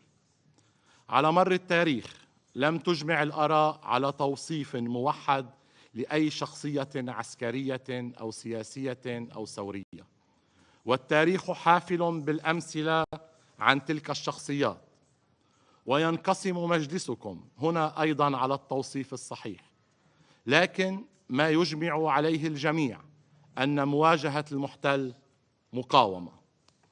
السيدة الرئيسة، كما قلنا ورددنا سابقا، وكما قال دولة رئيس الحكومة في خطابه أمام هذا المجلس الأسبوع الماضي، وكما ردد وزير خارجية لبنان مرارا وتكرارا، أن شعب لبنان وحكومة لبنان يرفضون الحرب ويريدون تطبيق القرار 1701 بكافة مندرجاته، ونشر الجيش اللبناني في الجنوب على طول الحدود البرية بمؤازرة من قوات اليونيفيل، وهو الحل الوحيد لهذه الحرب العمياء وهذا العدوان الهمجي.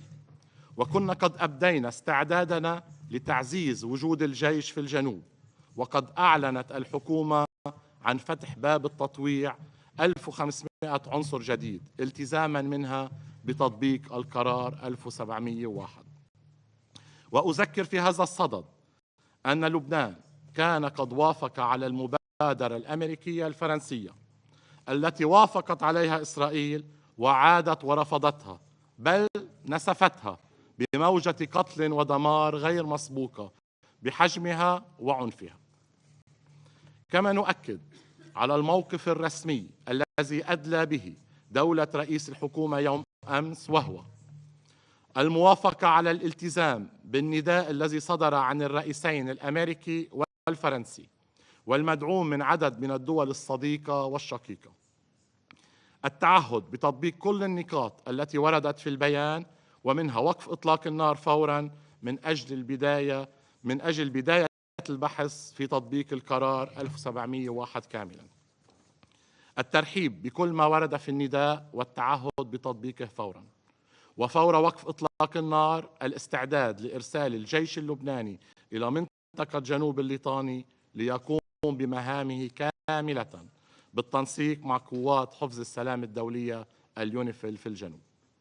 السيدة الرئيسة، ها نحن اليوم نتجه أكثر فأكثر إلى حرب إقليمية مفتوحة وبلا ضوابط، والحل يبقى بالعودة إلى الحلول السياسية المبنية على قرارات الشرعية الدولية ذات الصلة. فهذا الوضع مرشح للاستمرار طالما أن القرار 1701 لم يطبق كاملا، وطالما أن التركيز هو على فرض حلول عسكرية بدل الحلول الدبلوماسية. كذلك فإن الوضع في فلسطين مرشح للاستمرار بالتفاقم والتدهور وزيادة منسوب القتل والدمار والعنف ما لم تطبق القرارات الدولية خاصة 2735 242 و 338 حول حل الدولتين وقيام الدولة الفلسطينية. من هنا وجوب تحمل مجلس الأمن مجتمعاً مسؤوليته لمنع انفجار الشرق الأوسط برمته والخروج من هذا النفق المظلم.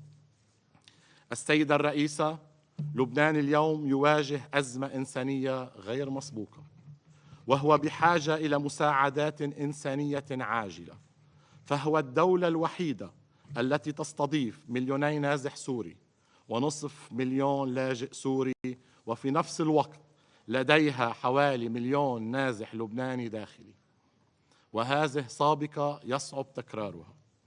وكنا قد نبهنا من خطر النزوح واللجوء، وها قد وصلنا اليوم إلى كارثة إنسانية مع 1,000,000 نازح داخلي، منهم الآلاف على الطرقات دون مأكل أو مشرب أو دواء.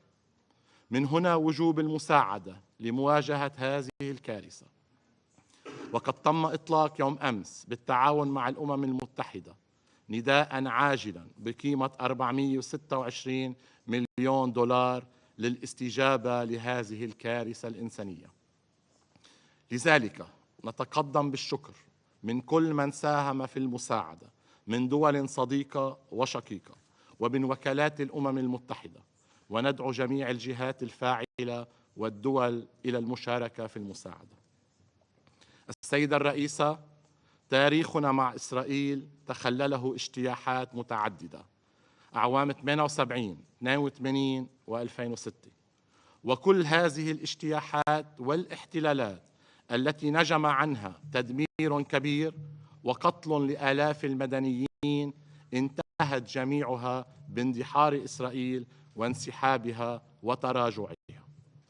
والاجتياح اليوم سوف تكون نتيجته هي هزيمة أخرى تضاف إلى سجل إسرائيل مع لبنان. فأرض الجنوب تعرف أبنائها، وأهلنا في الجنوب متجذرين في أرضهم، وشجرة الزيتون التي أحرقتموها بالفوسفور الأبيض سوف تنبت وتزهر وتثمر من جديد. وهذه الأرض الطاهرة سوف تلفظ كل محتل مهما طال زمن احتلاله. السيدة الرئيسة، لبنان اليوم عالق بين مطرقة آلة التدمير الإسرائيلية وبين طموحات البعض في المنطقة، واللبنانيون يرفضون هذه المعادلة القاتلة. ولبنان يستحق الحياة. لبنان يستحق الحياة. نعم، لبنان واللبنانيون يستحقون الحياة. وشكرا السيدة الرئيسة. Je remercie le représentant du Liban et je passe maintenant la parole au représentant d'Israël. Thank you, Madam President. Last night, the Iranian regime launched a cold-blooded attack against 10 million civilians, Jewish, Muslim, Christian, men, women, and children of every faith. In an unprecedented act of aggression, Iran fired almost 200 ballistic missiles, forcing millions of people into bomb shelters. These scenes have not been witnessed since the Blitz in London. This was a deliberate attempt to strike at the very heart of our society, targeting the most sacred places in Israel, holy sites, mosques, synagogues, and churches. To Iran, there is no holy ground, no purity of life worth protecting. But even before the missiles rained down, the bloodshed had already begun. Just minutes before this assault, Palestinian terrorists opened fire on civilians, murdering 7 innocent people, young women, mothers protecting their babies, tourists. This is the reality we face every single day. Terror at our borders, missiles overhead, bullets in our streets. The Council must understand the situation Israel is forced to live in. We are under attack. This was not just an escalation. It was a direct assault on our very existence. The world watched silently as Iran funded and directed attacks against us for the past year. arming and training their proxies for decades, and the international community sat quiet. The silence, the routine call for de-escalation only emboldened Iran. The result, last night's onslaught. Now the world must step up. Iran must pay a heavy price for this attack. Anything less is complicity. Do not be fooled by the fact that Israeli air defenses performed near miracles last night, saving countless lives, beyond imagination. We also appreciate our partners for their assistance in defending against Iran's attack. Iran's failure does not diminish the evil behind their actions, the intentions. What we witnessed was nothing short of pure, unrestrained evil. This is the largest missile assault in Israel's history. They have openly launched hundreds of missiles into civilian areas. Today, the mask is off, and their evil is now laid bare for all the world to see. The Ayatollah's regime has revealed its true nature, not just as the world's greatest sponsor of terror, but as an active, direct aggressor. For years, Iran has armed terrorists and tyrannical regimes. We all know their weapons are responsible for the death of countless innocent civilians all across the globe, from Europe's war zones to terror attacks in the Middle East, from embassies in Latin America to assaults on US personnel. There is no corner of the world where Iran's blood-stained fingerprints cannot be found. They are not just Israel's enemy, they are an enemy of all civilized nations, an enemy to their own people who they brutally oppress, and an enemy to all nations they work to destabilize. Until now, they had largely operated in the shadows, using all their proxies, Hezbollah, Hamas, the Houthis. They carried out their dirty work. But last night, that mask was ripped away, the mask that their leaders wear in these very halls. Iran no longer hides behind others. They have proudly stepped into the open as the architects of chaos and destruction.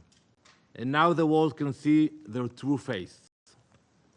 Iran launched the largest ballistic missile attack in history, justifying it as a vengeance for the elimination of Hassan Nasrallah. That is the reason. In doing so, they relinquished any deniability and claimed full ownership over Hezbollah's actions. They say that. That is the reason for the attack, because of Nasrallah. So basically, they own the deeds of Hezbollah today. Let me remind you all. Allow me to remind you of some of Hezbollah's crimes against the world. In 1983, they bombed the United States barracks in Beirut, murdering 241 US servicemen. That same year, they bombed the US embassy in Beirut, murdering 63. In 1992, they bombed the Israeli embassy in Buenos Aires, killing 29 people and wounding 242. 2 years later, same place, Buenos Aires, they bombed the Jewish Community Center, murdering 85 and injuring over 300. Before 9/11, Hezbollah were responsible for more American deaths than any other terrorist organization. None of this even mentions the thousands of Lebanese people and Syrians that they brutally murdered at the altar of their tyrannical masters. In the past year alone, since October 8th, Hezbollah has launched over 9,000 missiles and rockets, over 1,000 anti-tank missiles and hundreds of attack drones. They have made over 70,000 Israeli civilians refugees in their own country. All the while, they have been attempting to infiltrate our communities to commit an October 7th-style massacre. Behind every murder, every rocket launch, every plot stands the Iranian regime. Let me be clear. Israel will defend itself. We will act. And let me assure you, The consequences Iran will face for their actions will be far greater than they could ever have imagined. Let me ask the Council and the entire world, how would any of you react if faced with such an attack? What would any nation do if hundreds of ballistic missiles were raining down on your civilians, your cities, your places of worship? The scale of this attack is unimaginable, and yet Iran is determined to escalate further. This is not just a threat to Israel, this is a threat to the entire world. We will defend our people, and our response will be swift and decisive. Those who attack us will face serious consequences. For every missile fired, we will respond with strength.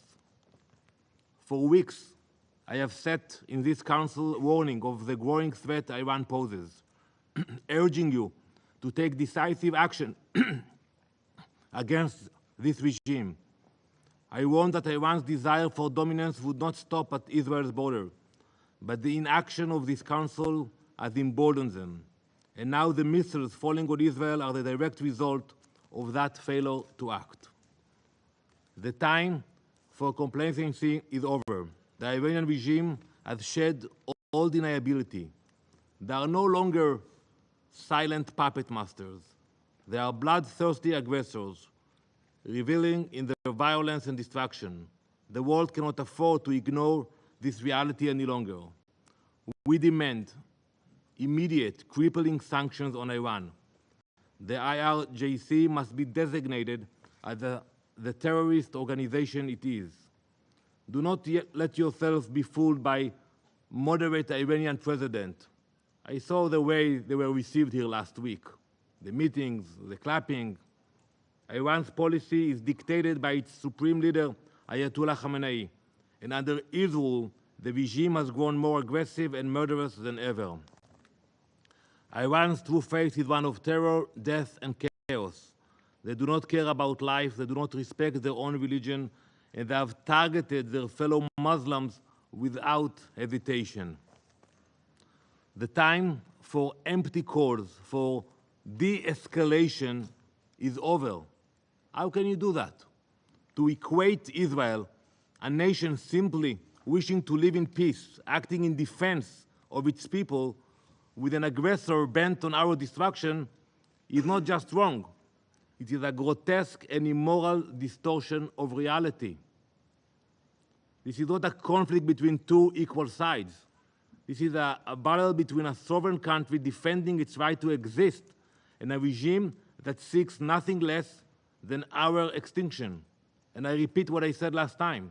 We have no border with Iran. We have no dispute with them. Ask yourself why they spend so much money and energy to build those rockets and to attack us. What is the reason behind it? Calls for de-escalation is a false symmetry, an absurd equivalence between the protector and the destroyer. Tonight actually, the Jewish people will welcome the new year. The past year has been the most challenging in our country's history, but we will prevail. In this coming year, we will not stop until all 101 hostages are back at their families' tables. Let the world understand, Israel will defend itself, and will do so with justice and strength. Thank you, Madam President. Je remercie le représentant d'Israël et je passe la parole au représentant de la République islamique d'Iran. In the name of God, the compassionate, the merciful, we congratulate you, Madam President, for assuming the presidency of the Security Council this month, and thank you for the convening this emergency meeting to address the ongoing Israeli aggression against Lebanon and critical situation in the region. We acknowledge Slovenia for its successful conclusion of the presidency in September. Madam President, distinguished delegates, for a year now, the apartheid and occupying regime of Israel has continued its brutality in occupied Palestine with full impunity. And now this regime is extending its brutal, aggressive war to Lebanon and targeting innocent people day and night across the border and deep inside the territory. The regime is pushing the region to the edge of an all-out, unprecedented catastrophe. Israel has no intention to pursue peace or a ceasefire. Regrettably, the UN Security Council has remained paralyzed due to the United States' obstruction of any effective decision by this body. Unwavering support provided by the United States, United Kingdom, and certain Western states to Israel has given a carte blanche to this aggressive terrorist regime for all sorts of sinister behavior. No more than ever, this regime has become a serious threat to international peace and security. The only way to prevent further escalation is clear. Israel must immediately cease its war on Gaza, and its attacks on Lebanon must stop.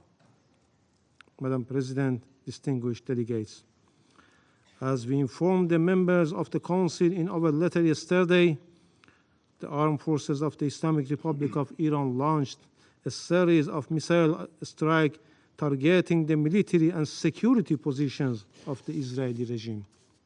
Iran's action was in full accordance with the inherent right to self-defense under Article 51 of the UN Charter, and a direct response to the regime's repeated acts of aggression against Iran, including the violation of Iran's sovereignty and territorial integrity during the past months. Our invocation of the right of self-defense, followed by an extended period of restraint, reflects Iran's responsible approach to regional and international peace and security at a time when the illegal action and genocide carried out by this occupying apartheid regime against the Palestinian people, as well as its repeated military aggression against Lebanon and Syria, continue. Iran's missile strikes were a necessary and proportionate response to Israeli continued terrorist aggressive acts over the past 2 months. This includes the violation of Iran's sovereignty, the assassination of political leader of Hamas in Tehran and Iranian citizens, the targeting and wandering Iran's ambassador to Lebanon, and to recent assassination of Sayyid Hassan Nasrallah, the leader of the resistance and Secretary General of Hezbollah, and General Abbas Nil Furushan, an Iranian military advisor in Beirut. I wish to mention the key facts that clearly demonstrate Iran's action under self-defense is fully justified, lawful, and firmly grounded in international legal principles. On 1 April 2024, Israel presently attacked Iran's diplomatic mission in Damascus, Syria, in a blatant violation of international law, specifically the principle of inviolability of diplomatic and consular premises. Iran immediately sought the Council's condemnation. What was this body's response? Nothing. Rather than condemning Israel's act of aggression, the Council merely called for Iran's restraint and even refrained from issuing a press statement proposed by Russia. After 10 days of silence from the Security Council, Iran has no choice but to use its inherent right under international law to respond to this severe violation. On 31st July 2024, Israel committed yet another act of aggression by assassination Mr. Ismail Haniyeh, Hamas political leader and the former Prime Minister of Palestine, while he was an official guest of the Iranian government in Tehran. This was a flagrant breach of Iran's national sovereignty and territorial integrity. Despite Iran's call for action, the Council again failed to act. Meanwhile, several states, including the United States, urged Iran to maintain restraint, citing ongoing ceasefire negotiations. We respected these calls for diplomacy, Yet no ceasefire materialized and Israel only grew bolder. Again, we witness another heinous crime by Israel, this time through the detonation of communication devices targeting the innocent people of Lebanon. A larger number of innocent civilians were killed and injured, including Iran's ambassador to Lebanon. This was yet another manifestation of state terrorism. Following, Israel carried out a blatant act of terrorist aggression using US-supplied thousands-pound bunker busters to assassinate Sayyid Hassan Nasrallah, the leader of Hezbollah, and a symbol of resistance against Israeli occupation and aggression in Lebanon. This brutal attack resulted in the martyrdom of numerous innocent people, including Hezbollah leader and Iranian General Abbas Nil Furushan, while also leaving many civilians wounded. This egregious act underscores once more the regime's continued reliance on violence and terror. Madam President, the Islamic Republic of Iran has consistently pursued peace and stability for the region and called for an immediate ceasefire and the cessation of civilians' casualties, a position we have maintained for over a year. Yet, experience has proven that Israel only understands the language of force. Diplomacy has repeatedly failed, as Israel views restraint not as a gesture of goodwill, but as a weakness to exploit. Each act of restraint taken by Iran has only emboldened Israel to commit even greater crimes and more acts of aggression. Consequently, Iran's response was necessary to restore balance and deterrence. Israel must understand that each act of aggression it makes is not unpunished and will be met with consequences. This is the cost this regime must bear. Contrary to the regime which consistently considers innocent civilians and civilian infrastructure as legitimate target for aggression and massacre, Iran's response has only targeted the regime's military and security installation with its defensive missile strike, because the Islamic Republic of Iran is grounded in ethical principles and noble teaching of Islam and full compliance with the principles of distinction under international humanitarian law. Madam President, distinguished delegates, the international community cannot afford to remain silent. We reiterate our call on this Council to respond with urgency and determination.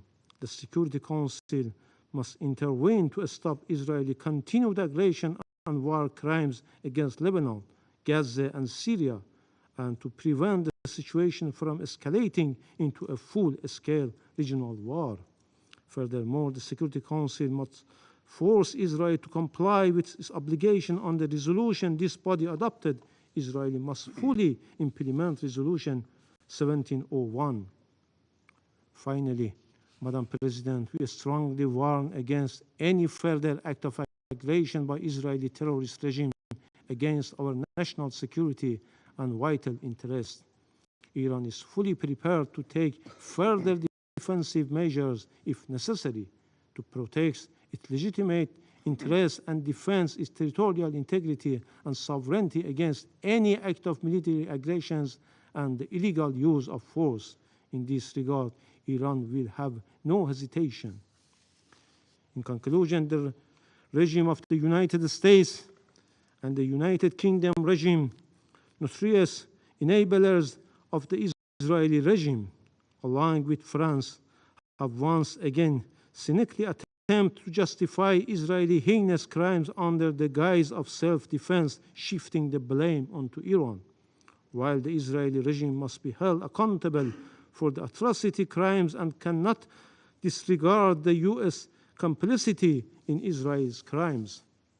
Israel's warmongering relies on U.S. regime, military support and political backing, American weapons constitute the major part of Israeli weaponry and ammunition used in Gaza, and therefore the United States is implicated in every aspect of Israel's atrocity. The vast majority of bombs Israeli drops on Gaza and Lebanon are US-made. The US regime even provides Israel with jet fuel. The US has sent so many arms to Israel since October 7 that the Pentagon has struggled to find sufficient cargo aircraft to deliver the materials. If there were even a shred of honesty in their concerns for the loss of innocent people lives in Gaza or Lebanon, or for the spread of war across the region, they could easily strip Israel of the tools it used to commit those atrocities, yet their actions reveal their true intent to embolden Israel's criminal actions. I thank you. Je remercie le représentant de la République islamique d'Iran et j'invite le représentant de l'Irak à prendre la parole. شكرا جزيلا السيدة الرئيس. أود في البداية أن أقدم التهنئة لسويسرا لتوليها رئاسة المجلس لهذا الشهر، متمنين لكم النجاح، وتقدم بالشكر أيضا إلى سلوفينيا على جهودها في رئاسة المجلس لشهر أيلول. كما أشكر وفد فرنسا للدعوة التي قدموها لعقد هذه الجلسة، وتقدم بالشكر الجزيل للسيد أنطونيو غوتيريس الأمين العام للأمم المتحدة على الإيجاز الذي قدمه، ونثمن جهوده ومواقفه الداعية إلى التهدئة ووقف إطلاق النار. السيد الرئيس، إن تكرار الاجتماعات في مجلس الأمن وخلال العام المضى دون تحقيق نتائج ملموسة لوقف الاعتداءات الإسرائيلية المتواصلة ضد الشعب الفلسطيني يعكس حقيقة مؤلمة مفادها عدم تمكن المجلس من اتخاذه لقرارات فعالة وصارمة لوقف تلك الانتهاكات التي تؤدي إلى استمرار الاحتلال في ممارساته وتصعيد العنف في المنطقة. آن الأوان أن يمارس مجلس الأمن دوره الفعال في حفظ السلم والأمن الدوليين، خاصة في ظل استمرار الاعتداءات الإسرائيلية على الأراضي الفلسطينية واللبنانية، ونتحمل مجلس الأمن بموجب ميثاق الأمم المتحدة مسؤولية أساسية في الحفاظ على السلم العالمي، وأن يصدر قرارات ملزمة بوقف إطلاق النار فوراً، كما سبق أن فعل في نزاعات أخرى حول العالم. إذ أن عدم ممارسة مجلس الأمن لدوره ومهامه الأساسية في حفظ السلم والأمن الدوليين يفتح الباب أمام إسرائيل للاستمرار في اعتداءاتها دون أي رادع حقيقي، مما يعزز من عدم الاستقرار ويهدد السلم والأمن الإقليمي والدولي. وعلى المجتمع الدولي ومجلس الأمن على وجه الخصوص بحاجة إلى إعادة تقييم سياساته تجاه هذا النزاع، واتخاذ خطوات ملموسة لإنهاء الاحتلال وضمان حماية المدنيين.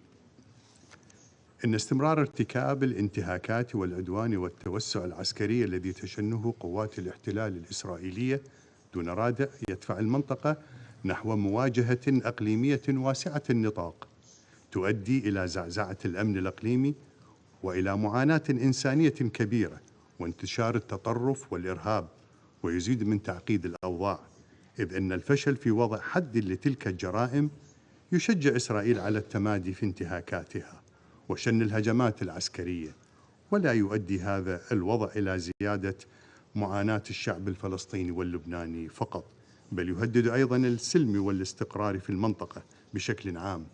ومع استمرار غياب الردع الفعال يتفاقم الصراع ويزداد خطر اندلاع جر المنطقة إلى نزاعات خطيرة وواسعة. ومع غياب التدخل الدولي الحاسم توسعت رقعة الصراع لتصل إلى لبنان، مما يهدد باندلاع حرب شاملة في المنطقة. السيدة الرئيسة، إن تراكمات الاحتلال الإسرائيلي المستمرة وعلى مدى 75 عاما الماضية والانتهاكات الجسيمة التي ارتكبتها ضد الشعب الفلسطيني واحتلاله لأراضٍ عربية في سوريا ولبنان واعتداءاته المتكررة تمثل انتهاكا صارخا للقانون الدولي والقانون الدولي الإنساني، وتزيد تلك الجرائم والمجازر وممارسات العنف كالهجوم السافر على مدينة بيروت الذي أودى بحياة آلاف اللبنانيين من تعميق الجراح وتفاقم الصراع في المنطقة. لقد دخلت الحرب مرحلة جديدة خطيرة جدا تنذر بمزيد من الدمار والقتل والتهجير يفوق ما رأيناه في الأيام الماضية بسبب استمرار قوات الاحتلال بأعمال الإبادة والقتل التي ترقى إلى جرائم حرب وإبادة جماعية متجاهلة أحكام القانون الدولي الإنساني والأعراف الإنسانية دون رادع أو محاسبة، بل إيجاد ذرائع باطلة تدافع عن تلك الجرائم داخل مجلس الأمن، إذ أن ما تقوم به قوات الاحتلال الإسرائيلي من جرائم قتل جماعي متعمد للمدنيين في غزة وفي لبنان وفي الأراضي العربية المحتلة الأخرى هي جرائم يندى لها جبين الإنسانية، وتبين حجم الوحشية والسلوك العدواني لسلطات الاحتلال. وأمام المجتمع الدولي اليوم مسؤولية قانونية وإنسانية وأخلاقية تختبر فيها إنسانية المشتركة بالاستجابة، إذ أن الحرب التي تشنها قوات الاحتلال الإسرائيلي على قطاع غزة غادرت فكرة الدفاع عن النفس كما تدعي إسرائيل رغم بطلانها شرعيا، واتخذت مسار الانتقام والإبادة الجماعية، وهذا ما تؤكده الأرقام المرعبة للضحايا من المدنيين الفلسطينيين واللبنانيين من الأطفال والنساء وكبار السن، بل وحتى موظفي الأمم المتحدة وعوائلهم في سابقة خطيرة غير مشهودة. كما أن توسيع رقعة الحرب على غزة وانتقالها إلى لبنان وآخرها ما قامت به من اعتداء آثم جديد باغتيال الأمين العام لحزب الله السيد حسن نصر الله ورفاقه من رجال المقاومة، واحتمالية توسع هذه الحرب إلى دول أخرى في المنطقة يشكل تهديدا خطيرا على استقرار منطقة الشرق الأوسط بأسرها، وينذر بعواقب وخيمة تتعدى حدود النزاعات المحلية، وقد تشهد تصعيدا واسعا يشمل هجمات متبادلة لتشمل تهديدا شاملا للاستقرار الإقليمي والدولي، خاصة إذا تدخلت قوى إقليمية أخرى في المعادلة مما يجذب تدخلات دولية تفضي إلى تعقيد الوضع بشكل أكبر وتؤدي إلى عدم الاستقرار السياسي والاجتماعي وتفاقم الأزمات الإنسانية وإلى نزوح جماعي للسكان وزيادة في عدد اللاجئين والمشردين داخليا، وسيزيد الضغط على دول الجوار وحتى الدول الأوروبية، إضافة إلى التبعات الاقتصادية السلبية حيث ستتعطل الأنشطة الاقتصادية وتزداد معدلات الفقر والبطالة. كما أن التوترات ستؤدي إلى ارتفاع أسعار النفط إذا تأثرت مسارات الشحن البحري أو مصادر الطاقة.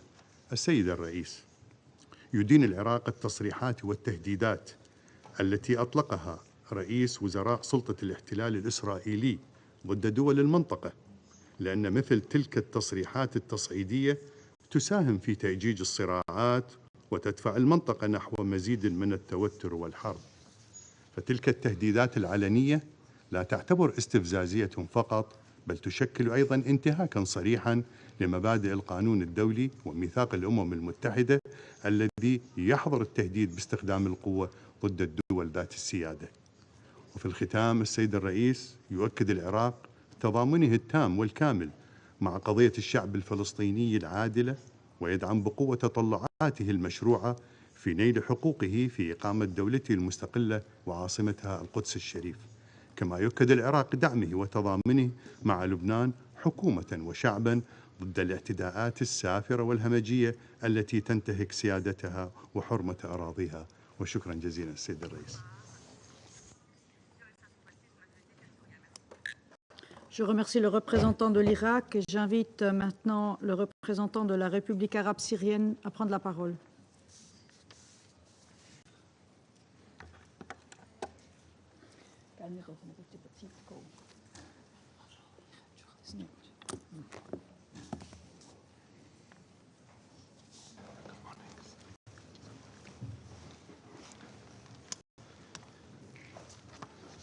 شكرا سيد الرئيس.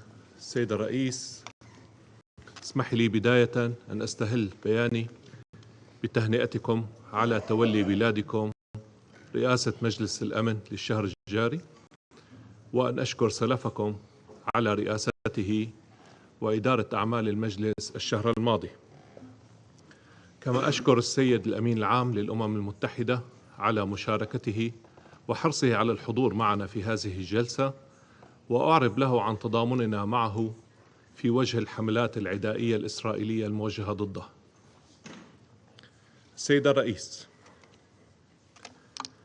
لقد عقد مجلس الأمن على مدى الأيام الماضية جلسات متتالية لمناقشة العدوان الإسرائيلي المستمر على الشعب الفلسطيني وعلى دول منطقتنا، وما كنا لنصل إلى ما وصلنا إليه اليوم ونعقد هذه الجلسة الطارئة وربما غيرها في الأيام القادمة لو أن مجلسكم قام بمسؤولياته الأساسية في حفظ السلم والأمن الدوليين منذ بدء العدوان الإسرائيلي الهمجي على غزة. لقد طالب معظم قادة وممثلي الدول الأعضاء الذين اعتلوا منبر الجمعية العامة خلال النقاش العام رفيع المستوى، طالبوا مجلس الأمن بالتحرك الفوري لوقف العدوان الهمجي الإسرائيلي على الشعب الفلسطيني والاعتداءات الإسرائيلية المتكررة على دول المنطقة، والتحرك لوضع قراراته ذات الصلة موضع التنفيذ لإنهاء الاحتلال الإسرائيلي للأراضي العربية المحتلة ووقف ممارساته الإجرامية المتواصلة منذ عقود. وقد عكست بياناتهم إرادة دولية حقيقية لوضع حد لتفلت كيان الاحتلال الإسرائيلي وهوسه بإشعال الحروب وإراقة الدماء. لقد قوبلت تلك المطالبات بإمعان مجرمي الحرب الإسرائيليين في أعمالهم العدوانية الإجرامية في فلسطين وسوريا ولبنان، ومفاخرتهم بازدرائهم للقانون الدولي وميثاق الأمم المتحدة وكيل الاتهامات لمنظمتنا ومحاولة ترهيب ممثليها ووكالاتها بما فيها الأونروا.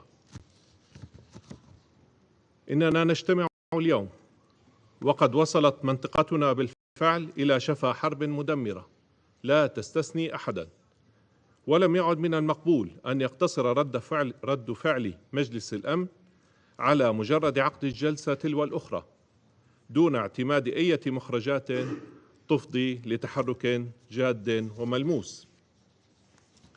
وإذا أردنا أن نكون أكثر تحديدا، فإن إحجام الولايات المتحدة عن لجم هذا الجنون الإسرائيلي، لا بل دعمه وتشجيعه ومنعها مجلس الأمن من القيام بدوره في حفظ السلم والأمن الدوليين، هو الذي دفع بالأوضاع إلى هذه المرحلة الخطيرة. ولا يمكن للإدارة الأمريكية أن تنفي مسؤوليتها عبر الإدلاء ببيانات للإعراب عن القلق أو التحذير من خطورة التصعيد والدعوة إلى ضبط النفس، وهي تمضي في الوقت نفسه في تقديم الدعم اللامحدود المتعدد الأوجه لكيان الاحتلال الإسرائيلي والتعهد بحمايته من المساءلة وتمكينه من الإفلات من العقاب. السيدة الرئيسة، لم تكتفي سلطات الاحتلال الإسرائيلي بعشرات آلاف الأرواح التي أزهقتها والدماء التي أراقتها والبنى التي دمرتها في فلسطين المحتلة، بل إنها واصلت مساعيها لتصعيد الأوضاع في المنطقة والدفع بها نحو حرب شاملة من خلال مواصلة اعتداءاتها على دول المنطقة ومنها بلاد سوريا، حيث شنت قوات الاحتلال الإسرائيلي اعتداءات متكررة طالت المدنيين الآمنين والمنشآت المدنية والأبنية السكنية، لا بل حتى المقرات الدبلوماسية. وقد استهدف آخر تلك الاعتداءات فجر يوم أمس الاثنين وبالطيران الحربي والمسير عددا من المناطق والأحياء السكنية الآمنة في مدينة دمشق، ما أدى إلى استشهاد 3 مدنيين بينهم صحفية وإصابة 9 آخرين ووقوع أضرار كبيرة في الممتلكات. وقبل قليل استهدف عدوان إسرائيلي آخر مبنى سكني في دمشق، وأدى في حصيلة أولية لاستشهاد 3 أشخاص وإصابة آخرين. وفي لبنان الشقيق، وبعد استخدام سلطات الاحتلال المجرمة أجهزة اتصالات مدنية للقتل الجماعي، فإنها عمدت لحشد قواتها تمهيدا لغزو بري لجنوبه، وقامت بعدوان غادر وجبان استهدفت فيه بعشرات القنابل المحملة بأطنان من المواد المتفجرة عددا من الأبنية السكنية في الضاحية الجنوبية لبيروت، بهدف اغتيال الأمين العام لحزب الله السيد حسن نصر الله، الذي قاد مقاومة وطنية لبنانية مشرفة ضد الاحتلال الإسرائيلي. إن كل هذه الأشكال المختلفة من العدوان الإسرائيلي البربري والوحشي على منطقتنا قد ارتكبت أيضا بالتزامن مع المناقشة العامة للأسبوع رفيع المستوى للجمعية العامة، بما يعكس ازدراء إسرائيل للمنظمة ولمطالبات دولها الأعضاء. لا، بل إن ما يسمى برئيس الحكومة الإسرائيلية قد فاخر باتخاذه لقرار العدوان على ضاحية بيروت الجنوبية من هنا من نيويورك، بعد أن مارس حملة دعائية وكما هائلا من الكذب والتضليل في كلمته التي رفضت غالبية وفود الدول الأعضاء الاستماع لها. تدين الجمهورية العربية السورية جميع أعمال العدوان الإسرائيلي المستمرة على دول المنطقة، وتجدد دعوتها مجلس الأمن للتحرك الفوري لوضع حد لهذا التفلت الإسرائيلي الذي يشعل المنطقة برمتها ويهدد السلم والأمن الإقليميين والدوليين. وتجدد بلادي تأكيدها على حقها المشروع في الدفاع عن أرضها وشعبها بكل الوسائل التي يكفلها القانون الدولي. كما تجدد بلادي سوريا تأكيد على وقوفها إلى جانب الشعبين الفلسطيني واللبناني وتضامنها الكامل معهما، وعلى الرغم من التحديات الجسيمة والأعباء التي تواجهها سوريا جراء السياسات العدائية التي تتبعها دولا غربية خدمة لإسرائيل، وعلى الرغم من التدابير القسرية اللا شرعية والحصار اللا إنساني، فإن سوريا لن تدخر جهدا لتقديم المساعدة الإنسانية للأشقاء اللبنانيين. وقد حشدت الحكومة السورية ومؤسسات المجتمع المدني كل طاقاتها لمساعدة جميع القادمين من لبنان من سوريين ولبنانيين ورعايا دول ثالثة.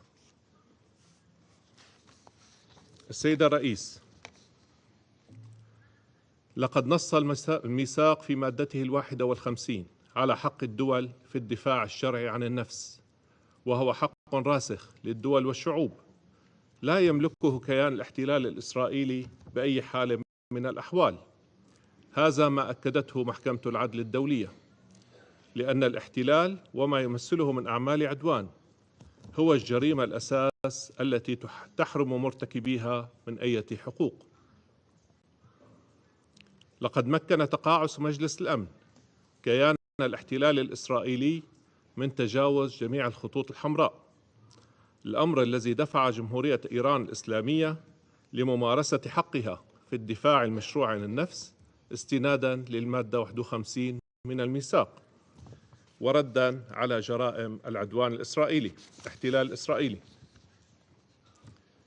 إن قيام إيران بالرد بعد فترة طويلة من ضبط النفس ومن العمل على تلافي المزيد من التصعيد واقتصار ردها على منشآت عسكرية وأمنية يؤكد نهج إيران المسؤول تجاه السلم والأمن الإقليمي والدولي. ومن غير المستغرب ما سمعناه من ممثلة الإدارة الأمريكية وعدد من حلفائها من انتقادات للرد الإيراني، إذ أن تلك الدول ترى في مواد الميثاق أداة توظفها كما تشاء لاستهداف خصومها وحماية شركائها، وقد استمعنا مرارا جميعا لممثلي الإدارات الأمريكية المتعاقبة، وهم يقدمون التفسيرات المشوهة والمغلوطة للمادة 51 من الميثاق لتبرير شن أعمال عدوان على دول تبعد عنها آلاف الأميال واحتلال أراضيها ونهب ثرواتها بذريعة الحفاظ على الأمن القومي الأمريكي أو بذريعة مكافحة الإرهاب، في حين أن تلك الدول تنكر على دول أخرى حقها الشرعي في الدفاع عن النفس وعن حدودها المباشرة وضد عدوان حقيقي قائم عليها. ختاما، السيد الرئيس، لقد قال ممثلو الدول الأعضاء الذين اعتلوا منصة الجمعية العامة خلال الأيام الماضية كلمتهم، وعلى مجلس الأمن أن يصغي ويعمل بشكل جاد وفوري لإنهاء المعاناة الإنسانية في غزة ووقف الدم النازف في المنطقة ووضع حد بشكل فوري وغير مشروط للعدوان الإسرائيلي على فلسطين وسوريا ولبنان، وإنهاء الاحتلال الإسرائيلي للأراضي العربية من خلال تنفيذ قرارات مجلسكم ذات الصلة. شكرا سيدة الرئيسة. Je remercie le représentant de la République arabe syrienne et je passe la parole au représentant de l'Italie. Madam President, let me first congratulate you for assuming the presidency in this month of October, and also to thank the Secretary General for his briefing and his work. Italy firmly condemns yesterday's Iranian missile attack on Israel.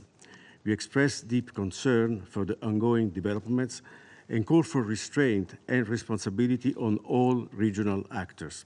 Avoiding any further spiral of escalations has to be our common priority, our top priority, as well as preventing another dramatic humanitarian outburst. Italy will continue to work for a diplomatic solution, also in its capacity as a G7 rotating president, for the stabilization of the Israeli-Lebanese border, and in this regard strongly recalls the leaders' declaration of September 25 for a 21-day ceasefire in Lebanon. And while we are gathering now, our Prime Minister is about to host a call of the leaders of the G7 to discuss the situation in the region. Italy calls on all parties involved for the full implementation of Resolution 1701 and invites the Security Council to consider to make the implementation of UNIFIL's mandate more effective, with a view to ensure the security along the Blue Line and to grant the displaced population of northern Israel and Lebanon to safely return home.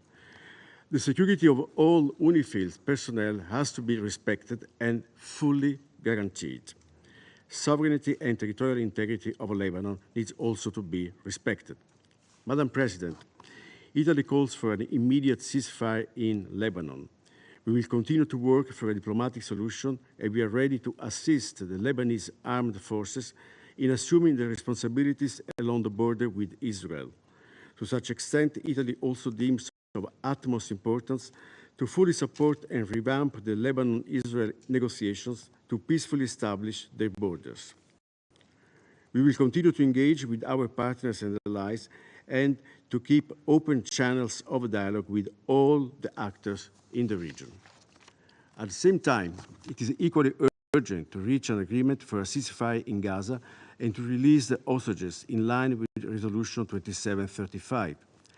At this specific time, it is our collective responsibility to call for calm and restraint, aware of the fact that every minute that goes by, the lives of innocent men, women, and children of the entire region hang in the balance.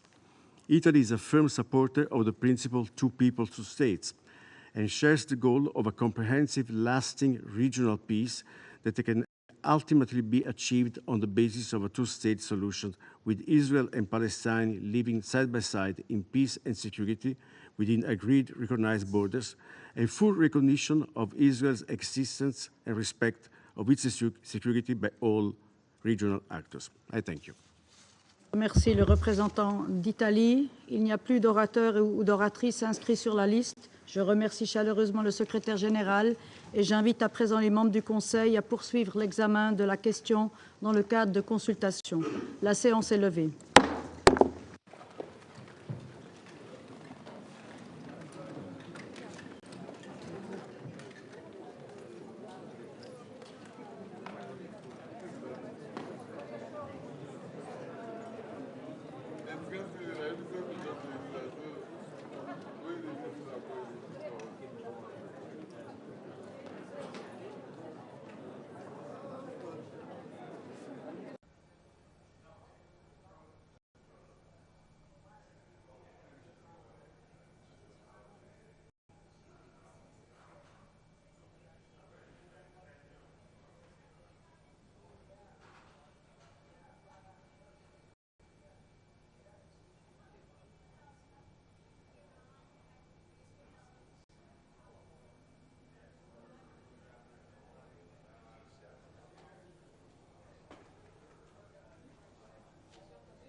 Iran